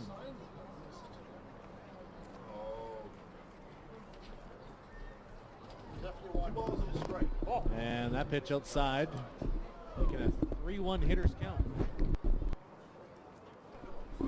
Now, when hustling down there to get the hot dog for yourself and then a special, ice cream sandwich, homemade. Oh, yes. But it's such a lineup. Still on my debit card? No. Well, you won't be able to go far. Well, I'm going to try again. Okay. I'm going to try and keep it on the crowd there. But, all right. I always talk about the concession here, like Diana Eisner. Top notch, isn't it? Isn't it? And there's always a special, red blueberry pie or some sort of cake. And today it's homemade ice cream sandwiches. And I always try to make a point of going down and get something like that. Oh, yeah. It's so good. That doesn't feel good on Brady by. Hit him in the hand, eh? It did hit him in the hand. Jeez. The full count. It's best if Upstairs. you use your glove. Yeah. Yeah, that pitch got away from him, he's trying to go up and out to take the power away from the lefty, but he missed the spot. Phillips draws his 5th walk of the season. So runner on first for Nick Thibodeau, who is 1 for 2 on the night. And he swings the first one. It's funny, while I was out and about, I ran into Mitch, McDonald there, the GM and assistant coach, and what a title, what a capacity, eh? Oh, yeah. GM and an assistant coach. So the coach is your boss and you're his boss.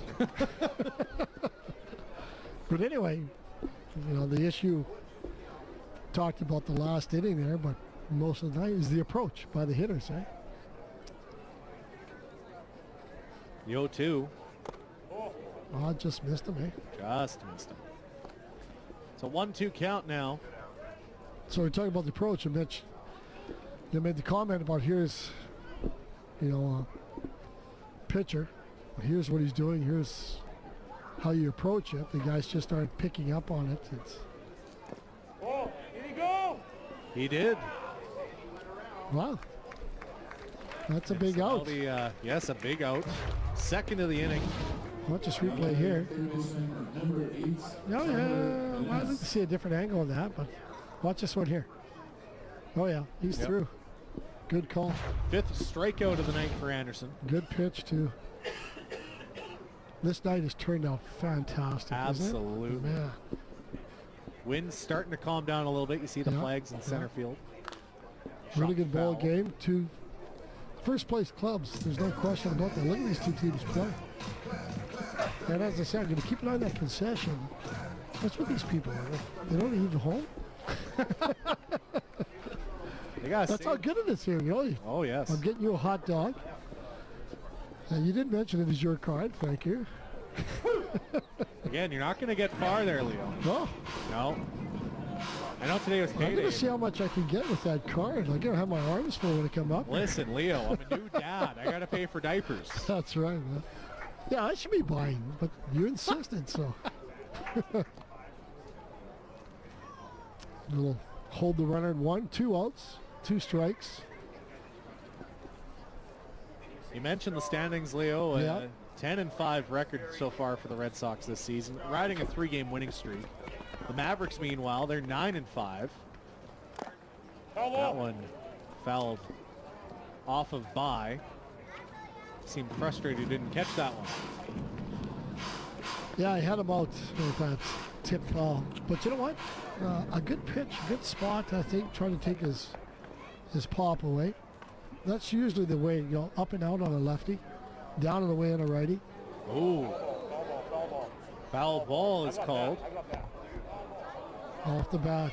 He's trying to sell it, but he's calling it off the bat. He did go. Let's see this. Oh, yeah, there's no question. I think that definitely went off the hand, but again, he swung, so we're going to get a conversation here. Let's see if our mic picks it up. No, you're right. This is a strike swing. That's off the bat, I think. Because... Well, that will end the inning. As it goes off the hand, but it's a swing, so it'll count as a strike. No, I guess he did call that. What? Wow. So a sixth you would think a strikeout. pitch off the hand like that would be drop you like a rock.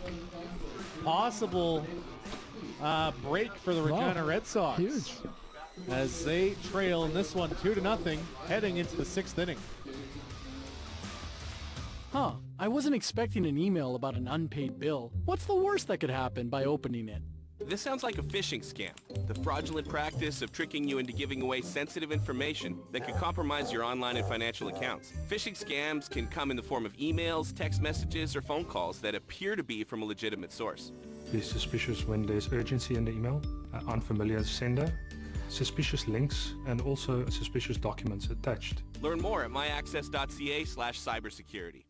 The 35th Annual Saskatchewan Country Music Awards.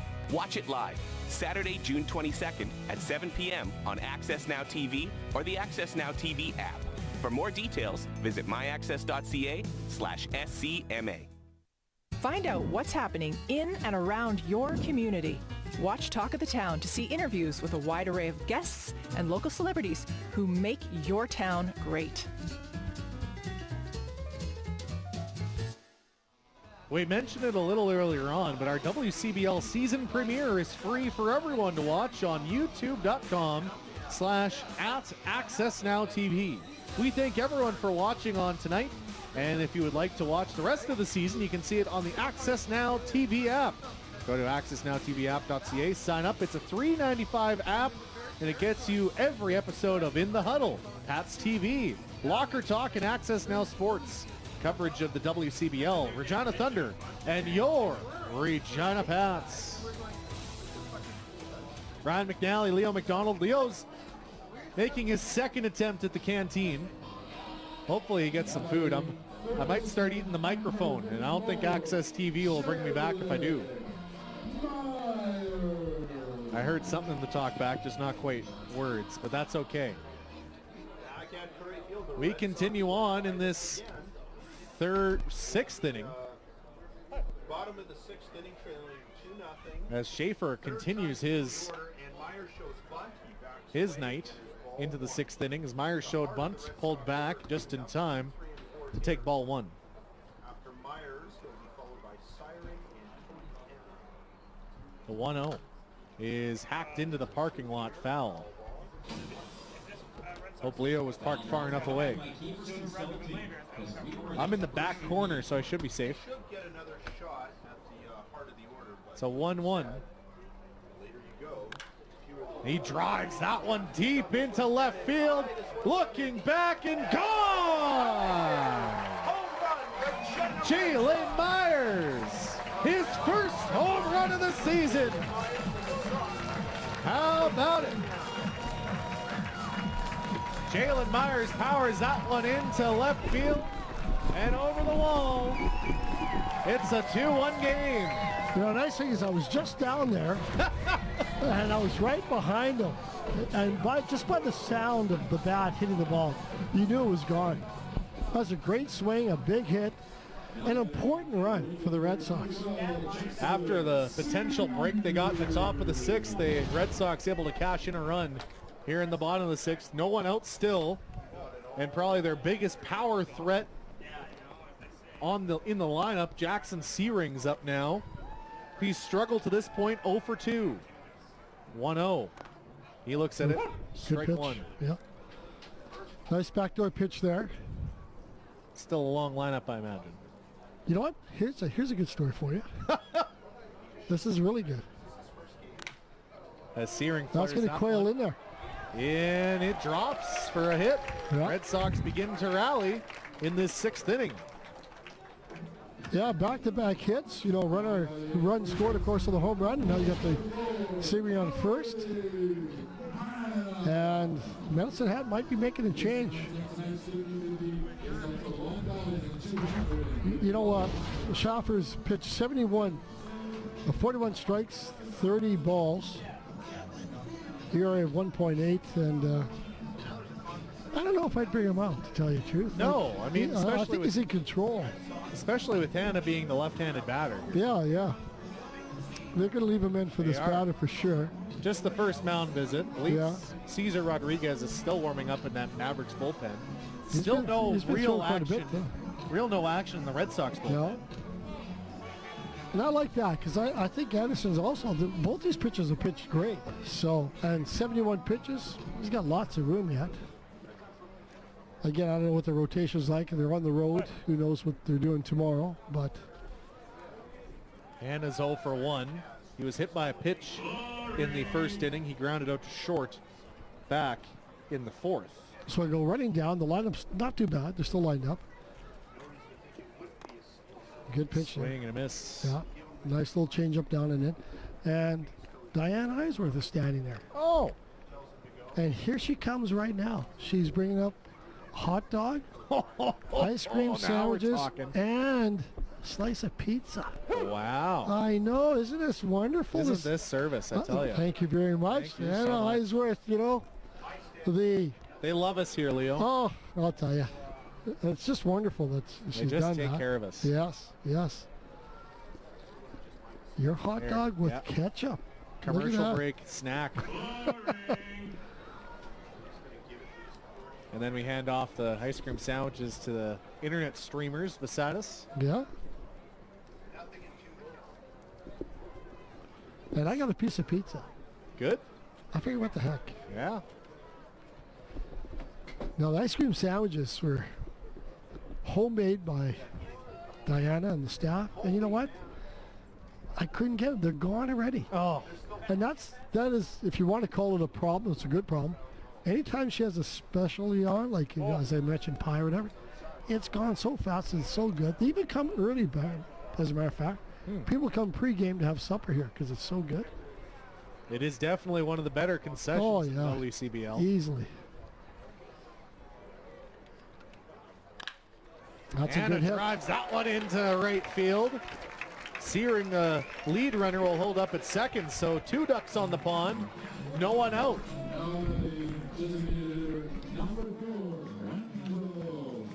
That's some good hitting there.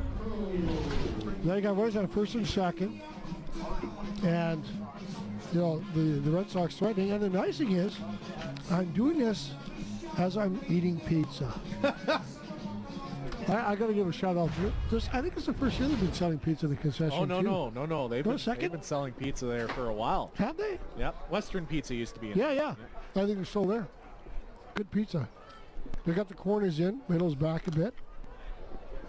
Angelo Franco up, the Port Moody, BC product. Well, that's good pizza. Is that Western Pizza? I believe so. Wow. There's a shout out. It's an 0-2 count to, or rather, Franco's 0 for 2 for the night. He's got an 0-1 count now with runner in scoring position and a runner on first. Yeah, you know, he's 12 for 33, 363 batting averages. And as I mentioned, he's a freshman. 1 home run. Played his college ball at Mineral Area College in Missouri.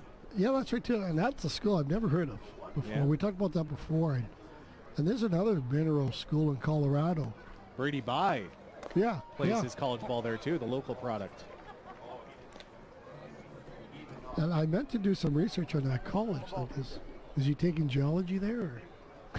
Zero idea. It's a little joke there. Yeah. May not be, though. Who knows? College of the Mines, too. That's another. Yeah. I think that's what it is. Kind of like that, too. Yeah. Well, and the Mavericks actually have a pitcher who goes to school at a aeronautical university in Florida. Oh, yeah. John Shields. You know, that's Embry-Riddle. Embry-Riddle is a really good NAI program. They're World Series contenders and winners in the past, and we've had pitchers from there. Off the top of my head, is that where Danielson came from? No, I don't think it was Danielson. Back in 2011 and 12. And, of course, the Mavericks also pulling a few guys from Blue Mountain Community College in Oregon as well. So Yeah. again, pulling guys from wherever. Well, that's a great thing. We get a chance to see, players from all over the place, all these programs throughout the United States, Canada. How do you go wrong? Absolutely. Yeah. You get a lot of teammates in college playing against each other up here as well, which is kind of cool. Yeah, that's going to happen. You're right. That's Like Alan East for the Red Sox, again, not in the lineup tonight, but he's an Ottawa University guy. There's a couple of Ottawa University guys on the Mavericks this year, too. That's in Missouri, you were saying? Yes. Oh, or no, Kansas. Kansas, sorry. Franco was fooled in that pitch. A nice pitch. Took something off of it, so a bit of a change-up, and caught him chasing. Which is, again, you're looking for a base hit here, because a hit could score a run. Searing has got some good wheels. He's a senior. He's going to be smart on the bases as a senior.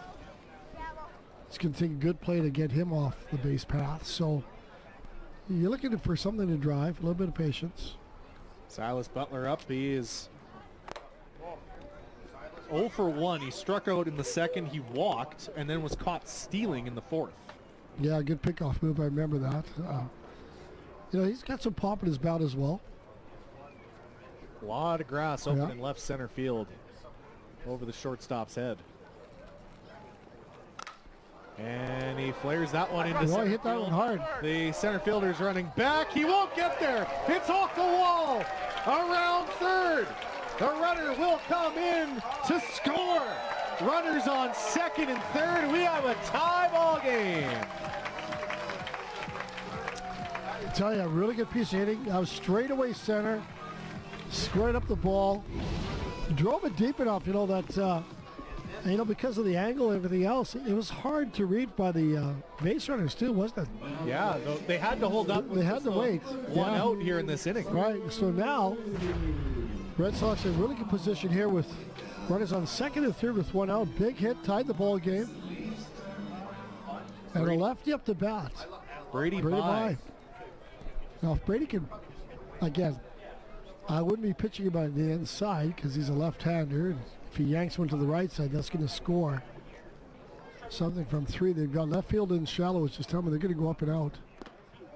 Inside. And of course, they go inside. Ball one. Are you a little surprised that Yes. Bye's getting the at-bat here? Because you have a few catchers on the bench. You know what?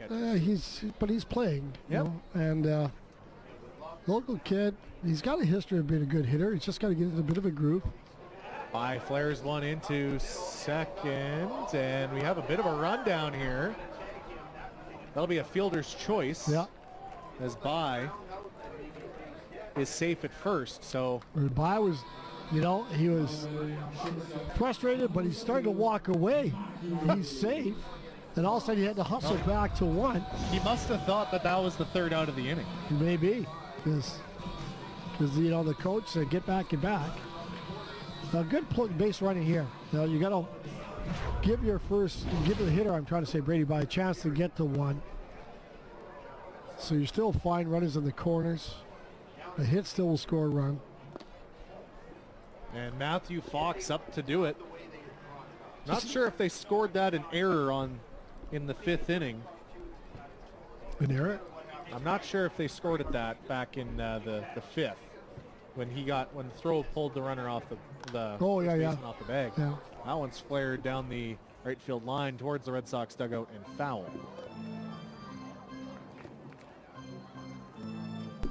Yeah, that would be a throwing error. Yes, they did mark it an error, an E6, but he did steal a base in that fifth inning. They check the runner at first. He's got a 2-foot lead. Yeah. I don't think he's moving. No. Oh, good pitch there. That's a hard pitch to hit. Got him a little bit over top, 45 angle, outside in. So your swing path has to be really good to hit that ball. That's a good pitch. And the 1-2 gets him to swing. Change up. But the Red Sox do score. They pick up 2 runs in the bottom of the 6th inning, tie this game. We have a new ball game. Yeah. heading into the 7th inning here on Access Now Sports. Hi, I'm Marshall Hamilton. Please join me and my co-host Brenda McGuire for In the Huddle on Tuesdays at 7 p.m. with special guest panelists and breakdown of our weekly highlights. Brought to you by the Capital Automotive Group. The used car super sale returns to Titan Auto. Fear not. And behold a dashing selection of trucks, SUVs, sports cars, muscle cars, and so much more. The used car super sale at Titan Auto.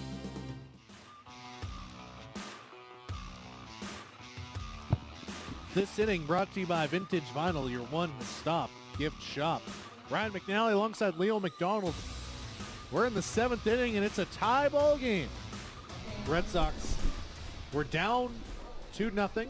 They score 2 off a leadoff home run from Jalen Myers, and then an RBI double from Silas Butler. And Colton Anderson out for his 7th inning of work here for the Red Sox. Yeah, I like that move. You know, I think he's been pitching so well at both of them. So why would you pull him? We'll check his pitch count, but I think he's still in pretty good shape. We had a nice shot of the crowd here and the camera shot, and I'll tell you. It is a good crowd here, too. It is. Family night. Good crowd, great weather. 50-50 was pretty high, too. Oh, I missed the 50-50. Yep. Is it done already? I'm not sure. What was it at? It was at 12:50 last I saw. Really? Yeah. Take home? No. Total pot. Oh. Was that Edmonton Oiler 50-50? Was it $4.5 million? Oh, yeah. That was take home money, wasn't it? Or no? I don't care. I don't know if there's a city in the world that does 50-50 like Edmonton, Alberta, because even their Edmonton Elks 50-50s are nuts. Is that right? It's just incredible.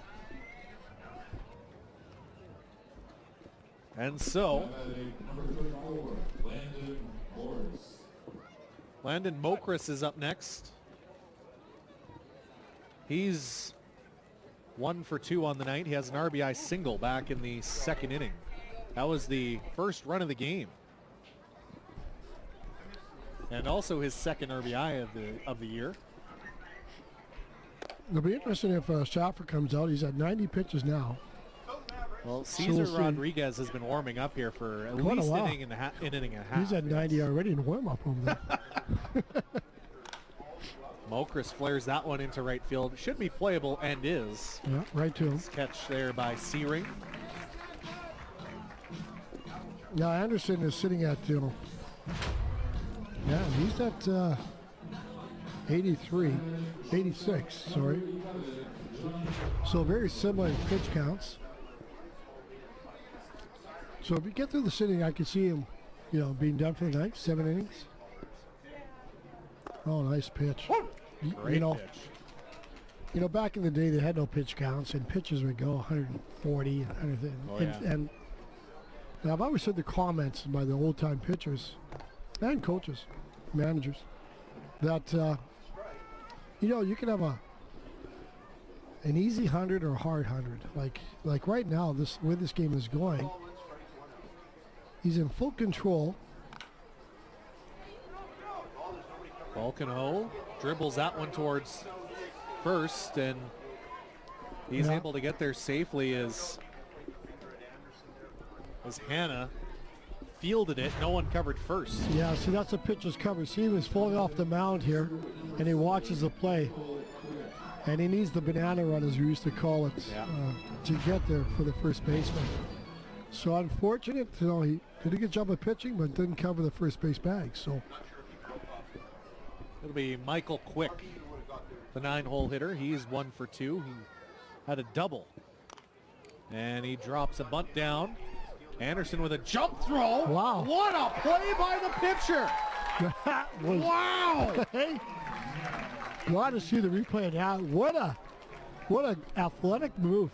And what a move of confidence to make that play. That easily could have went anywhere, but look at this. What a play. Holy. A jump throw. Yeah. A 180 turn Colton throw. Anderson. How often do you work on that? Well, exactly. That's just athleticism right there, you know. An athletic move, great. A big out. A great out. Marshall Burke up next. He's 1 for 3, has a RBI single back in the 5th inning. He was caught stealing in that 5th as well. Anderson steps off the mound, holds the runner back at second base. Sports Center got to be asking for that clip later. Well, I'll tell you, that was a nice move. I'm hard pressed, you know. Another step off. If I've ever seen I've seen a 180 throw, of course, but when you're jumping a 180. From the pitcher's position, too. Yeah. That one's flared into the parking lot. Hope you parked far enough away, Leo. I did. Yeah, good. I picked a good spot tonight. I got here early. I was just thinking about that 180 move, you know, and when I was pitching in the 60s. Good time, Ellie. Good time ago. It was great, yeah. But I was a right-hander. Oh, there's a little chip. That one flared to second base. A nice catch. Very nice catch. By Carinci to end the inning. The Red Sox get out of the 7th inning. It's their time to hit after the 7th inning stretch here on AccessNow Sports.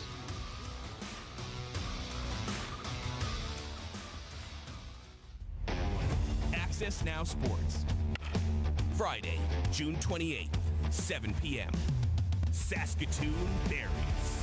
Regina Red Sox. Brought to you by Capital Automotive Group. Ready, set, Ram. Crestview Chrysler Dodge Jeep Ram is your Ram truck superstore. For a limited time, take advantage of savings up to 15 grand on brand new Ram trucks. Only at Crestview Chrysler Dodge Jeep Ram in Regina. Tune in for your chance to win big with the Access Communications Children's Fund TV Bingo every Saturday at 5 with a prize board between $7,000 and $15,000. Cards are $14 with all proceeds going to the Access Communications Children's Fund. Watch and play every Saturday at 5 for your chance to win. The Access Communications Children's Fund TV Bingo only on AccessNow TV. This week's jackpot is $2,000 and 50 numbers or less. Visit myaccess.ca/TV Bingo for more. New pitcher into the ball game here for the Medicine Hat Mavericks is number 13, Cesar Rodriguez from Houston, Texas. The right-hander making his 3rd appearance. A victim of some bad early season pitching, Leo. 14.53 ERA, but he just has the 4 1/3 innings pitched. Well, I was going to say, usually when you get a number like that, there's only been 2 or 3 innings, not many innings, you know. If you get a 14.53 after like 15, 20 innings, well, he's in the wrong league. That will close the book on Schaefer, who gave up just 5 hits, 2 earned runs. He walked 2. You know, that reminds me too, like, some of the worst for names. A friend of mine, he was a trainer for the Red Sox, so was his brother. He's a Swift Current now. Help me out here. He'd always comment about the 3-letter league or in a 4-letter league. And I thought about that. I think that was a good comment because, you know, 3-letter league, NHL, MLB, right? Whereas you get 4-letter leagues like Western Canadian Baseball League, you know, East Coast Hockey League. Yep. I thought it was very clever. Good comment. Rodriguez. His pitch is flared out onto Winnipeg Street. Foul. And, you know, that's how old I am. Like, good kid. I know the kid. I know his brother. He's a really good friend of Mitch's. He's been a trainer in the NHL, Western Hockey League. He's a Swift Current Broncos right now. Swift Current 57s. I can see him. Oh, I can see the face too. Yeah. I just can't think of the name. How bad is that? Like, he played. He's gonna give me a smack when I see him. He played orthodox slow pitch too, I'm pretty sure. And he was a real good catcher. Oh yeah. Yeah. Oh, I can't think of his name either. That's going to bug me. Well, he was a trainer for the Red Sox for years, too. Yes, I remember him. Yeah. Just outside, evens the count at 2 for Pavelchak, who's 0 for 2 on the night. He's grounded to second, and he's struck out.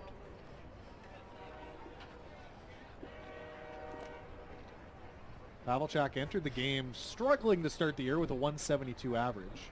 But he's getting on base quite often with a 385 on-base percentage. Chops that one over the head of Rodriguez, but to second base. A high throw handled there by Mokris.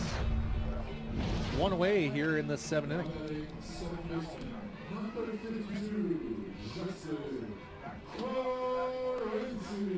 Justin Crency's up next. He's 0 for 3 on the night. Put the ball in play all 3 times, though. He's grounded to short to the pitcher and then flew out to center field. Darian Engelhardt. Ah, yes. Man, I'm so bad. Rodriguez's first pitch is in there for strike 1. Some action in the Red Sox bullpen. Not sure who that would be. Right-hander. Yeah. Trying to get a number for you.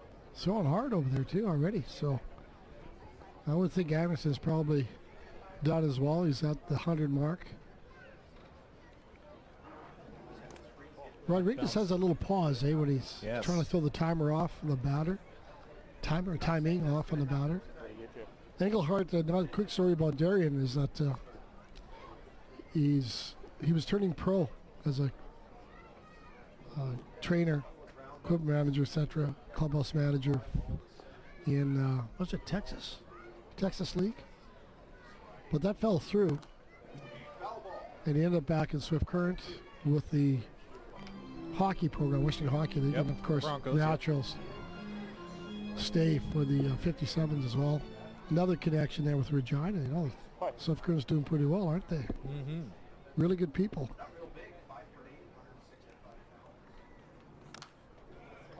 Good movement on Rodriguez curveball there. Yeah. He's got not a big guy, but you don't need to be big as a pitcher, as far as I'm concerned. You don't need to be big in baseball, as far as I'm concerned. Yeah. That's a nice thing about the sport. Just 5'10" is Cesar Rodriguez from Houston, Texas. And he doesn't look 5'10" on the mound, does he? No. The 5'10" isn't small, but that one's in foul territory and caught by the second baseman. A nice play there. yeah, a good call by the second baseman, too. He's got a better angle. His first baseman's got a back pedal, which is all you want to drop your shoulder and turn on the ball, but it's difficult for first base, so that's a good out by Madison Hatt. Jalen Myers up now with 2 outs in this 7th inning. He drove one deep to left center field and over the wall for a home run. The replay there. That is the first run of the game for the Regina Red Sox. Got some momentum for the Red Sox, now they've tied the ball game. He shows bunt, but pulls back and watches strike 1. Interesting. I think he's just trying to get a read off the pitcher there, maybe, and it didn't phase Rodriguez. He just came with his curveball anyway. Swing and a miss for strike 2. So it's an 0-2 count now to Myers, who is 2 for 2. He walked in his first plate appearance in the first, and then scorched a single in the third. Now, based on that fastball, I'm going to try to get this radar gun going again. I'd say high 8s again. Caught him looking. Yeah. Strike 3 called, and it's a 1-2-3 inning in the 7th. See, I think here, though, that was a mid-8 pitch, and I don't think he caught the plate. That's why Myers complaining, A little tad outside. Tough to protect that. We'll be back for the 8th inning here on AccessNow Sports. My name is Remo D'Antonio. I'm from Regina. Today we are at my cottage in Glen Harbor, Saskatchewan. It's a family cottage, so sometimes there'll be 15, 20 of us. The internet gets a hard workout. We use Access products at home, at the cottage, and at my business in Regina. At the lake, we have Next TV Stream and Access Internet. It's important that we have a strong internet connection, and we chose Access because the products and services are absolutely fantastic. Tune in for your chance to win big with the Access Communications Children's Fund TV Bingo every Saturday at 5 with a prize board between $7,000 and $15,000. Cards are $14 with all proceeds going to the Access Communications Children's Fund. Watch and play every Saturday at 5 for your chance to win. The Access Communications Children's Fund TV Bingo, only on AccessNow TV. This week's jackpot is $2,000 and 50 numbers or less. Visit myaccess.ca/TV Bingo for more. And we're back here on Access Now Sports. Ryan McNally, Leo McDonald. As the Regina Red Sox and Medicine Hat Mavericks are tied at 2 heading into the 8th inning of play. We have a pitching change. Just trying to get a number for you. It's like, is that 8? 37. How'd I get 8? Well, Diego Aragon's now behind the plate for the Regina Red Sox. So that's an interesting move, too. They changed the whole battery here, haven't they? As we pencil in Aragon into the scorecard. Yeah. We'll try and figure out who's doing the pitching. It looks to me like it's Brandon Rice. No, rather it's Nicholas Yard. Nicholas Yard from Niwot, Colorado. Yeah. No stats from Cameron University in Oklahoma. But this will be his 4th WCBL appearance. Again, a victim of a bad outing or two early in the season. A 16.87 ERA, just 2 2/3 innings pitched. So Yard hoping to bring down that ERA in this appearance. His first pitch is in there for strike 1. What I liked about that fastball, that looked like a 2-seamer that cut inside. Good velocity, a little bit of a cut. There it is again. Gardner grounds that one to short. Fox, the throw in time, gets him. Now, if you watch this replay here, like, that was in the hands of Fistelum, and Fox had 1 pump, 2 steps. It was an easy out. No wasted movement. Well, I was going to say, if you cut that 1 step out, just pick up the ball and throw it, he'd have the runner out by, double the distance. Up next is Brady Bean. He looks at strike 1. Wow, that was an off-speed pitch. That was 75 miles per hour. He'll come back with a fastball, and it looks like it's 100. But, it's 85. So that's what you want, a 10 mile per difference in those pitches. That's usually about the benchmark that you use. Comes back down at 85 high fastball. That one's tapped to second base, and Bean is now 0 for 4. Brings up Jordan Phillips. It's a good pitching there by Yard, as I mentioned. A nice mix. Came back again with a high pitch. Fisted him out, and got the easy out. Phillips is 1 for 2. He singled and scored back in the 2nd. He walked his last plate appearance in the 6th. So you're sitting in the on deck circle, wondering, is there a pattern? That's a high hit. And the catch is made by Pavelchak. Quick work for Yard. So both relievers have done the job, Ryan.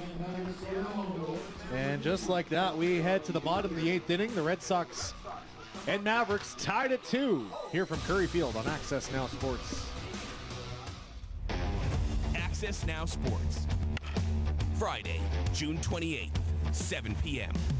Saskatoon Berries. Regina Red Sox. Brought to you by Capital Automotive Group. Ready, set, ram. Crestview Chrysler Dodge Jeep Ram is your Ram truck superstore. For a limited time, take advantage of savings up to $15,000 on brand new Ram trucks. Only at Crestview Chrysler Dodge Jeep Ram in Regina. Hi, I'm Colin Puller with the Ball Leadership Podcast.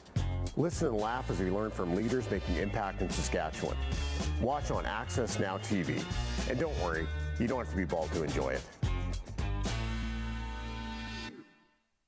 The 35th Annual Saskatchewan Country Music Awards. Watch it live, Saturday, June 22nd at 7 p.m. on AccessNow TV or the AccessNow TV app. For more details, visit myaccess.ca/SCMA. And we're back. Bottom of the 8th inning here from Curry Field. Survived a little bit of rain in the first 2 or 3 innings. But lo and behold, we got ourselves a tight ball game in the bottom of the 8th inning between the Regina Red Sox and Medicine Mavericks. A battle for first place in the East Division. I was just having a chat with Brendan McGuire. We're talking about the quality of the game here. You know, Brendan's doing the webcast next to us. By the way, I think I've mentioned this before. He's got a great podcast documentary on when St. Louis, the Saskatoon Blues, when they were going to move into Saskatoon, they were trying to get St. Louis to come up here and on a franchise change, and super well done. Recommend it to anybody to get a chance to hear it.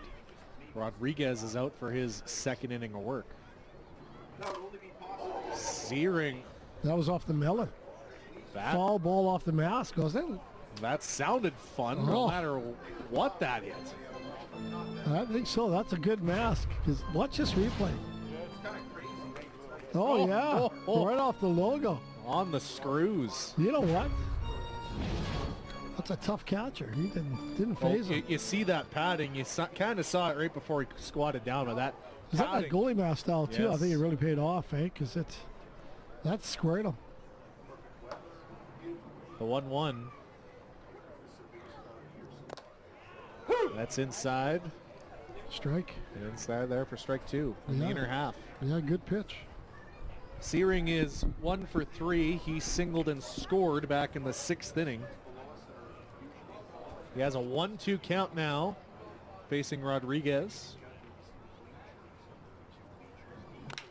Searing shoots that one towards second base. It goes off the glove of Burke. And Searing is safe. I'll tell you, that was a good read by Burke. Calling that a hit. Yeah, you know, rolled up his arms. You watch this replay here. He had a good read on a good angle. Searing went down to get that ball. Yeah, right there. Hit him in the heel of the glove, rolled up his arm. In-house, they're calling it a single. Are they? Yes. At least on the scoreboard, they called hit. Yeah. So we'll take it. Sure. Yeah, absolutely. Runner on first, no one out. Cody Hanna's up. The left-hand batter facing the right-hand relief pitcher. Hanna is 1 for 2. He was hit by a pitch in the first, singled in the 6th. Now you got your leadoff batter on.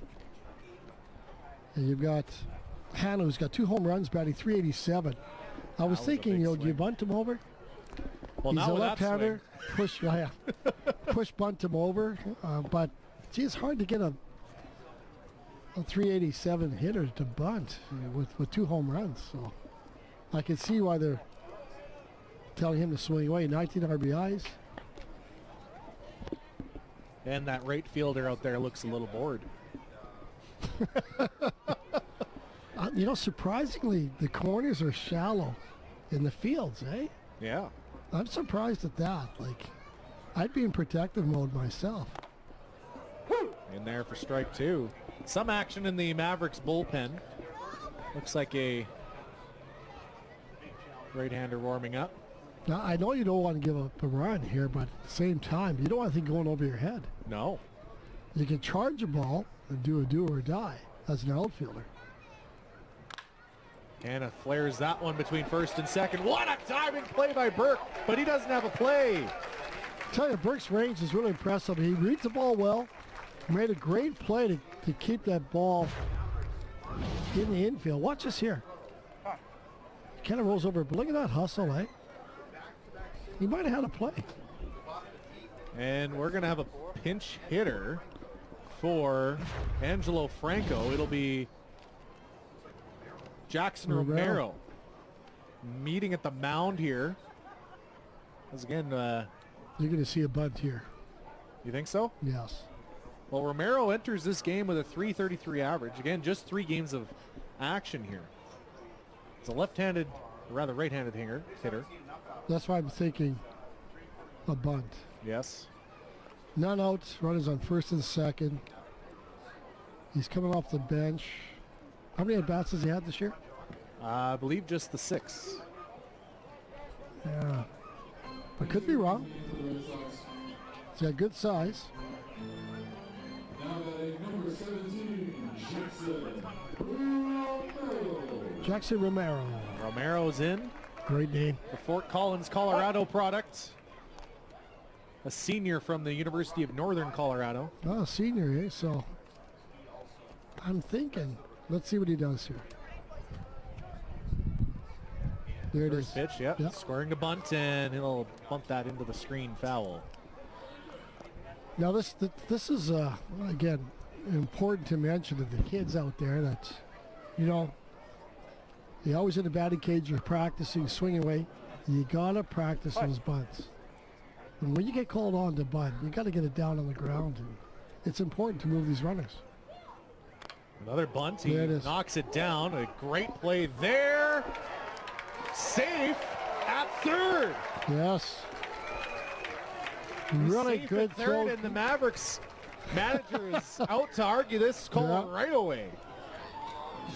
I'll tell you, he just made one comment and turned around and walked back. Now you got the bases loaded. Now here's what it's why important to put down the bunt. See, it was on the shallow side, so great turn and throw. Hey, he's there. Oh, absolutely. Oh yeah, he's there. Now they're trying to argue that Syring's foot left the bag. No, I don't he's there. think it did. No, he had the other foot down there as well. So, yeah, a great attempt by Minutes and a half, but now bases loaded, nobody out. With Silas Butler at the dish. He'll swing and foul that one straight back. Yeah, he chased a high and in tight pitch there. Now you want to be patient here. Something you can score up. Again, I like the rule or the thought process. You get two good hacks. Then you look for a base hit. Butler is 1 for 2 tonight. He's walked and he's doubled in a run, which was the game tying run. Ooh. He looks at strike 2. Yeah, there's one you wanted there, I think, and it could drive that one oppo. Now you got to protect. You down the count. Anything close, you got to throw the bat on it. An 0-2 count, nobody gone, nowhere to put him. Butler hacks another one foul. Yeah, good battle.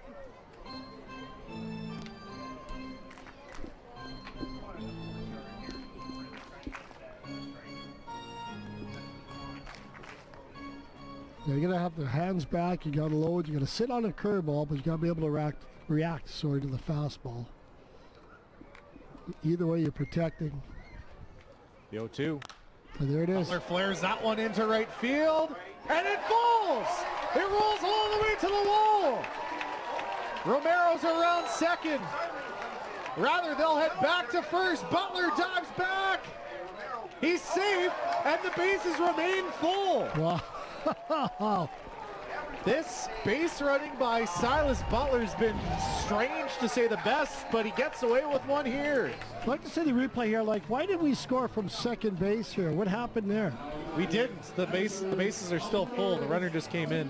I know, but they should have scored two. Should have. So, I was watching the ball go to the wall. So the outfield is down. Now, I know you got to wait. Did he get it in that quick? He must have. Oh, good slide. He's also safe, yeah. And now Diego Aragon, his first at-bat of the night, taking over for Brady Bye. So Hannah must have been obviously hesitating at 2, as he should be. But once that ball hits the ground, why wasn't he turning a 3? I'll have to see that again. Interesting. You got, Mitch McDonald at third base, so he knows what he's doing there. So did he miss a sign, Hannah? Or did Mitch just hold him up? The 1-0. Aragon with a big swing and a miss for strike 1. Aragon on the season, he's .345 after 8 games. A .500 on base percentage. Well, he's driven in 7. Yeah, you got a senior here. Oh, yes. So, which is also a big factor, too. Like, he's been there, done that. Plays his college ball at LSU Shreveport. Aragon flares that one into center field. And that will drop. And a miscommunication in the outfield. And 2 runs will score. Diego Aragon, a 2-run single. And the Red Sox have a 5-2 lead. I'll tell you, there's a do-or-die play as you call by the center fielder. And the ball got got past him. And I was watching this time at second. See right here. It wasn't a do or die. He faked it. And once it got by, McDonald waved him through. And that's a stand-up score. That's a big inning. 3 runs, none out. Runners on first and second. And now Matthew Fox, who's 0 for 3 on the night with 2 strikeouts, has a chance to hit. No one gone. And he'll drop a bunt. Rodriguez with the throw. Gets away from him. And Butler's going to come in to score. Aragon's shot cleaned home. He's coming in to score too. And just like that, a Little League triple for Matthew Fox. Well, I'll tell you, Aragon went through the side. But for some reason, that throw by left fielder was way off. The Gardner, you watch this replay here. So they try to get him at 3, throws it away. Now watch, if we can see this here, I'm sure Aragon's got the hold sign, but he went through it. Let's see if I'm right or wrong. Great bunt too. Yeah, it was a really good bunt. See now, he forces a throw. There's McDonald setting him in. Now, the camera's just out. Can't quite tell. I'm pretty sure the way Mitch is on his one knee there, I think, he got away with it there. Well, now it's a big inning. Very big inning. And that's how important those bunts are. Those bunts, you put it in the play, forces the defense to make the play. They don't, twice. And the runs are scored. I'm not sure about the call at third. There's a new pitcher into the ball game here for the Mavericks, Evan Gantz, the Las Vegas, Nevada product. Another left-hander for the Mavs from Blue Mountain Community College.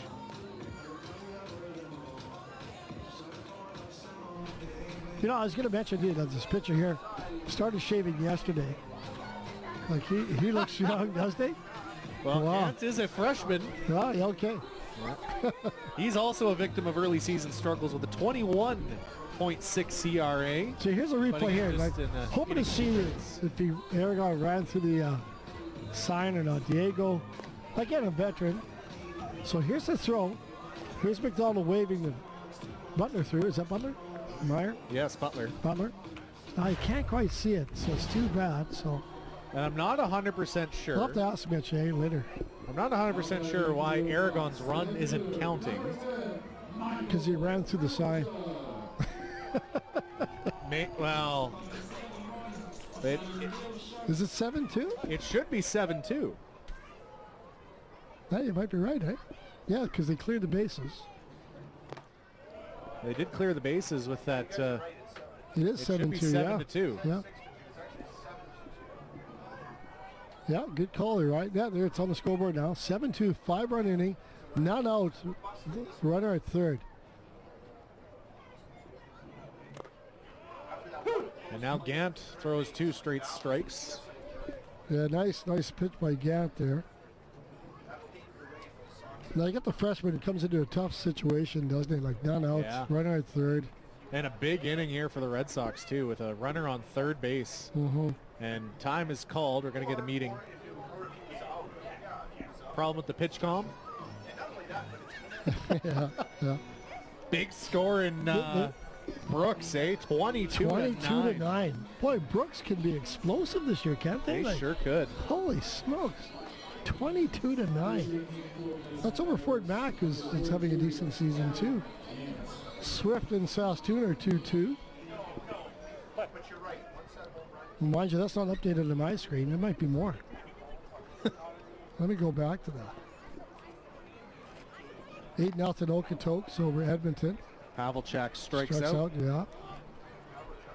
He's not having the best night.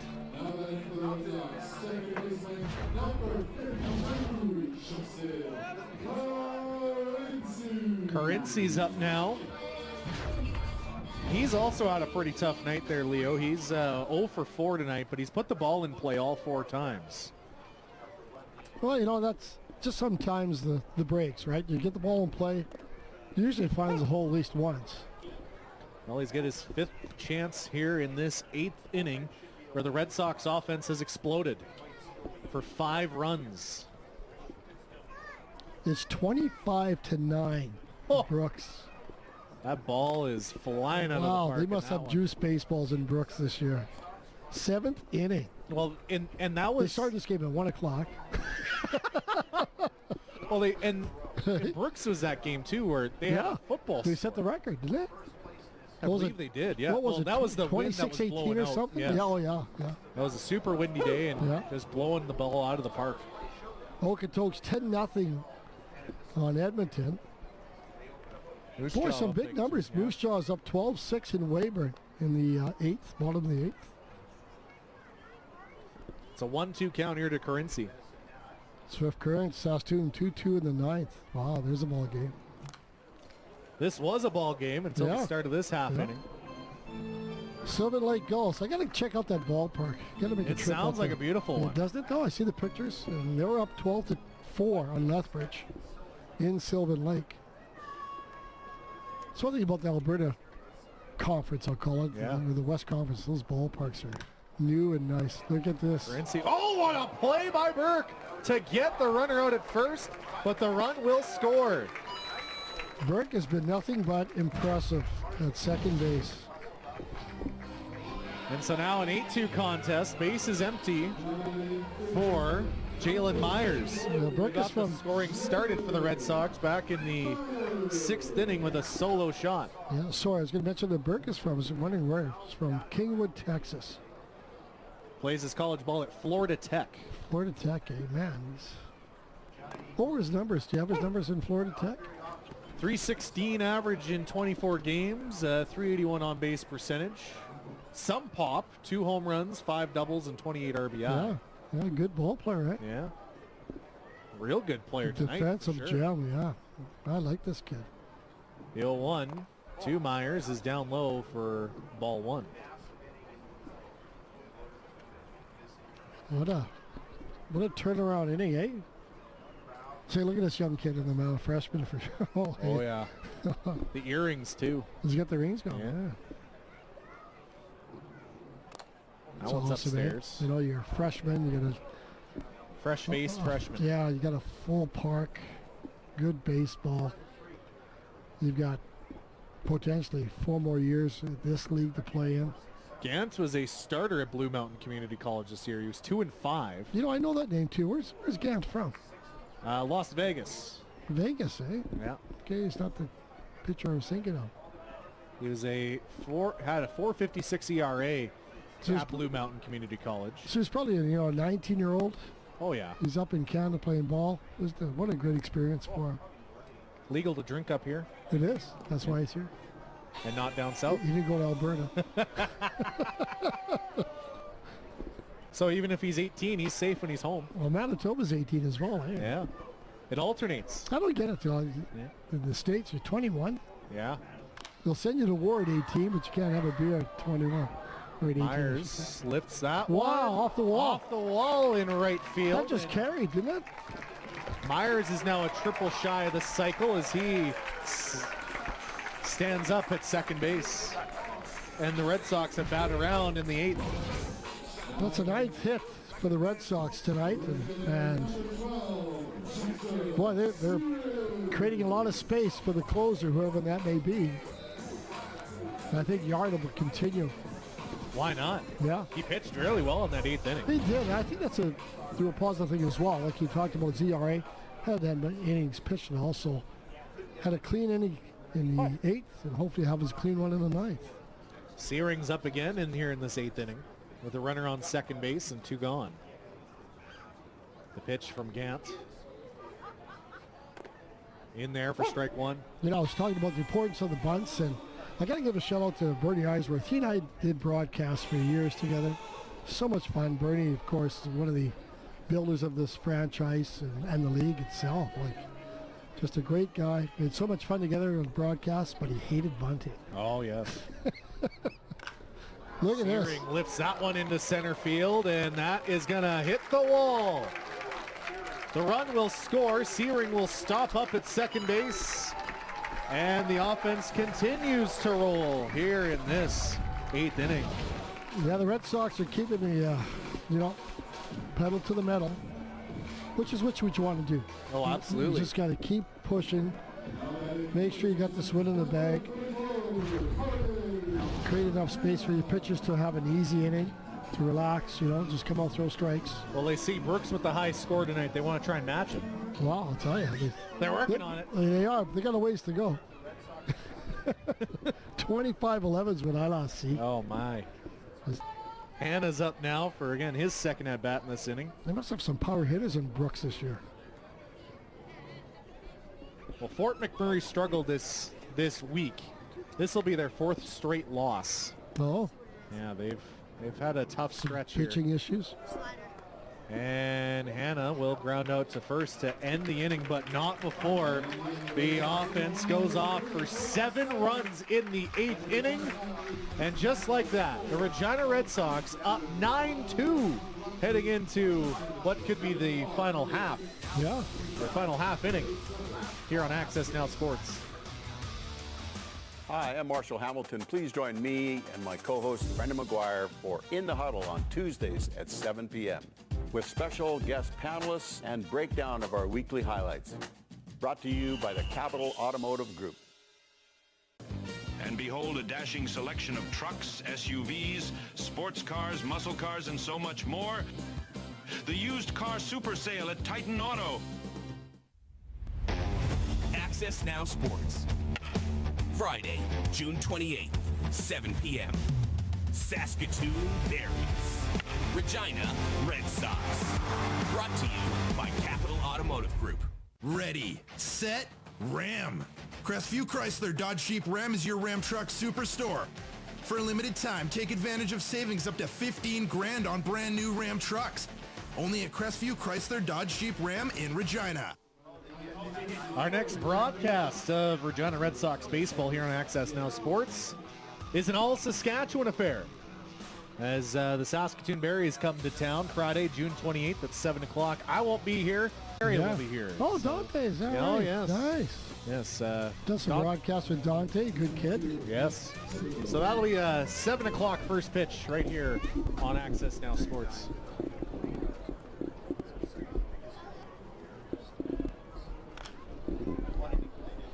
And we'll see.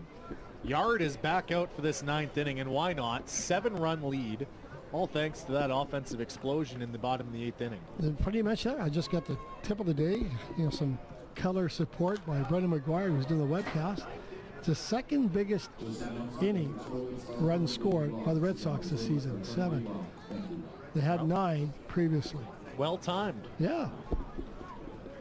Nick Thibodeau is up What a again. staff. Hey, look at all the support we get here. Oh, exactly. Making us look and sound good. Right, yeah. Thibodeau grounds that one to short. Fox, the 9th. Now, here's exactly what I'm talking about, Fox. Yeah, I know it's a backhand play. She's not going to pump anything, but makes a backhand grab and just turns and throws. Throws a strike. See right here. See? Up, throw, strike, and get him out. And that's kind of, say, if you do that on a straight run, or we'll call it banana run, save some arm strength and arm pain, stress by just again throwing it. Fox is a two-way player. He has 2 games of pitching experience in the WCBL, including 1 start. But if he continues to play defense like this, do you risk pitching him again? Well, he's in your back pocket, but I sure like him as a shortstop. I sure do too. He's a really good shortstop. We've had great shortstops over the history of the program with Randy Ramirez, another shortstop in the past I can think of was solid. I was trying to think of, as it goes More back. recent memory, defensively especially, Zane Zielinski. I really liked him playing short. He defensively, he was really good. The bat had some holes in it, but yeah, you have to be very athletic and obviously quick hands at short. Mokris sees strike 1. Mokris has had a decent game tonight. An RBI single back in the second. Put the ball in play all 3 plate appearances.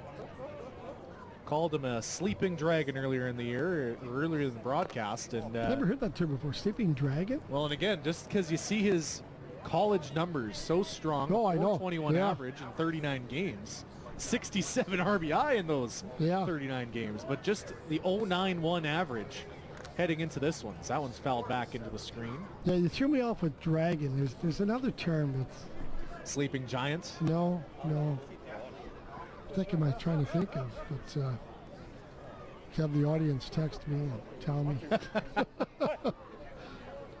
But you know what I mean? It's not sleeping giant. And I've never heard that one before, but I know what you're saying. You're right, because he's a... You don't want to wake him up. Well, exactly. And if he does wake up, you hope it's a game that you need Medicine Hat to win as opposed to the team that's playing him. It's a 1-2 count, loud foul ball into the parking lot. I'm not sure whose vehicle it hit. Maybe yours. Strike 3 called. Mokris down looking. He did like that one. And the Mavericks are down to their final out.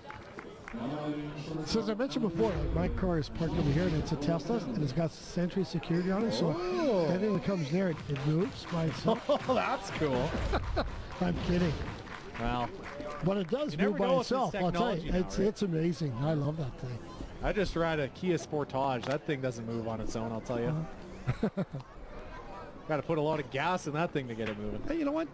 Well, were you married last summer? Yeah, you were. I saw it. I just remember that in Lumsden there, the winery. Yeah, I got married at Lumsden and then had our pictures at Over the Hill Orchards, and that's where you were. We happened to be. My wife and I, Jean, were having supper there and had a great time. And so, yeah, that's right. The fastest Saskatchewan wedding on record. Well, at least for our officiant. You guys were having a nice time out there. I can see that. Yeah. Well, our wedding party definitely got into one. Yeah. That's for sure. That one. That was a nice surprise to see you out there. Yeah. Oh yeah. I just remember you. Yeah, thanks saying, for the invite. Hey, what are you? Oh yeah. I just remember you saying, "What are you doing here?" I'm like, well, I just got married. Yeah. What? Oh. Really?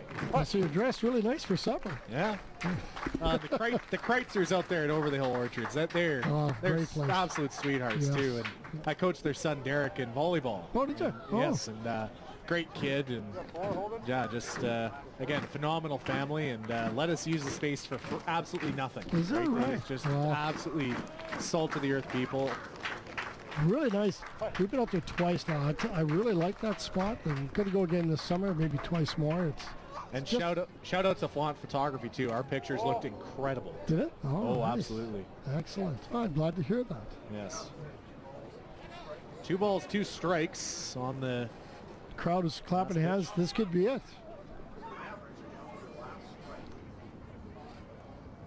Now this is what I call like a less stressful inning pitching wise.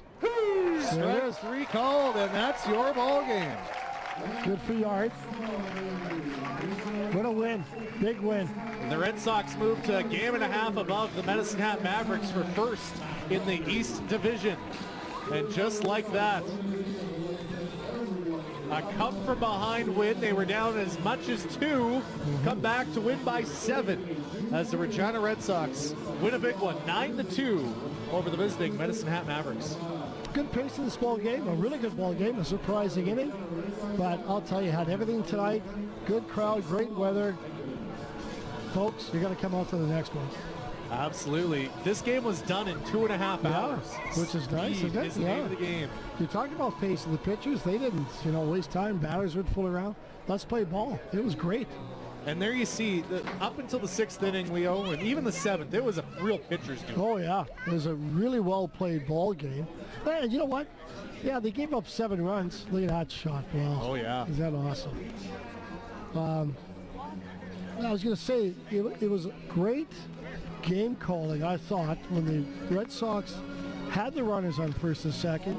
They came out with a pinch hitter, threw down the bunt like we expected. And, Medicine Hat gambled, didn't get the call they wanted. Bases loaded, get a hit, and just rolls from there. So, a good call. They got a break, and it paid off for the Red Sox. So, just a well-played ball game overall. And a tremendous one to call here on Access Now Sports. That kicks off our WCBL coverage here on the local network. Your next one coming up Friday, June 28th. It's the long weekend. Yeah. And the Saskatoon Berries will be in town. First pitch is 7:05. You can catch it here on Access Now Sports. For my color commentator, Leo McDonald, I'm Ryan McNally. Have yourself a great night. Fantastic weekend. Yes. We'll talk to you again soon. Right here on Access Now Sports.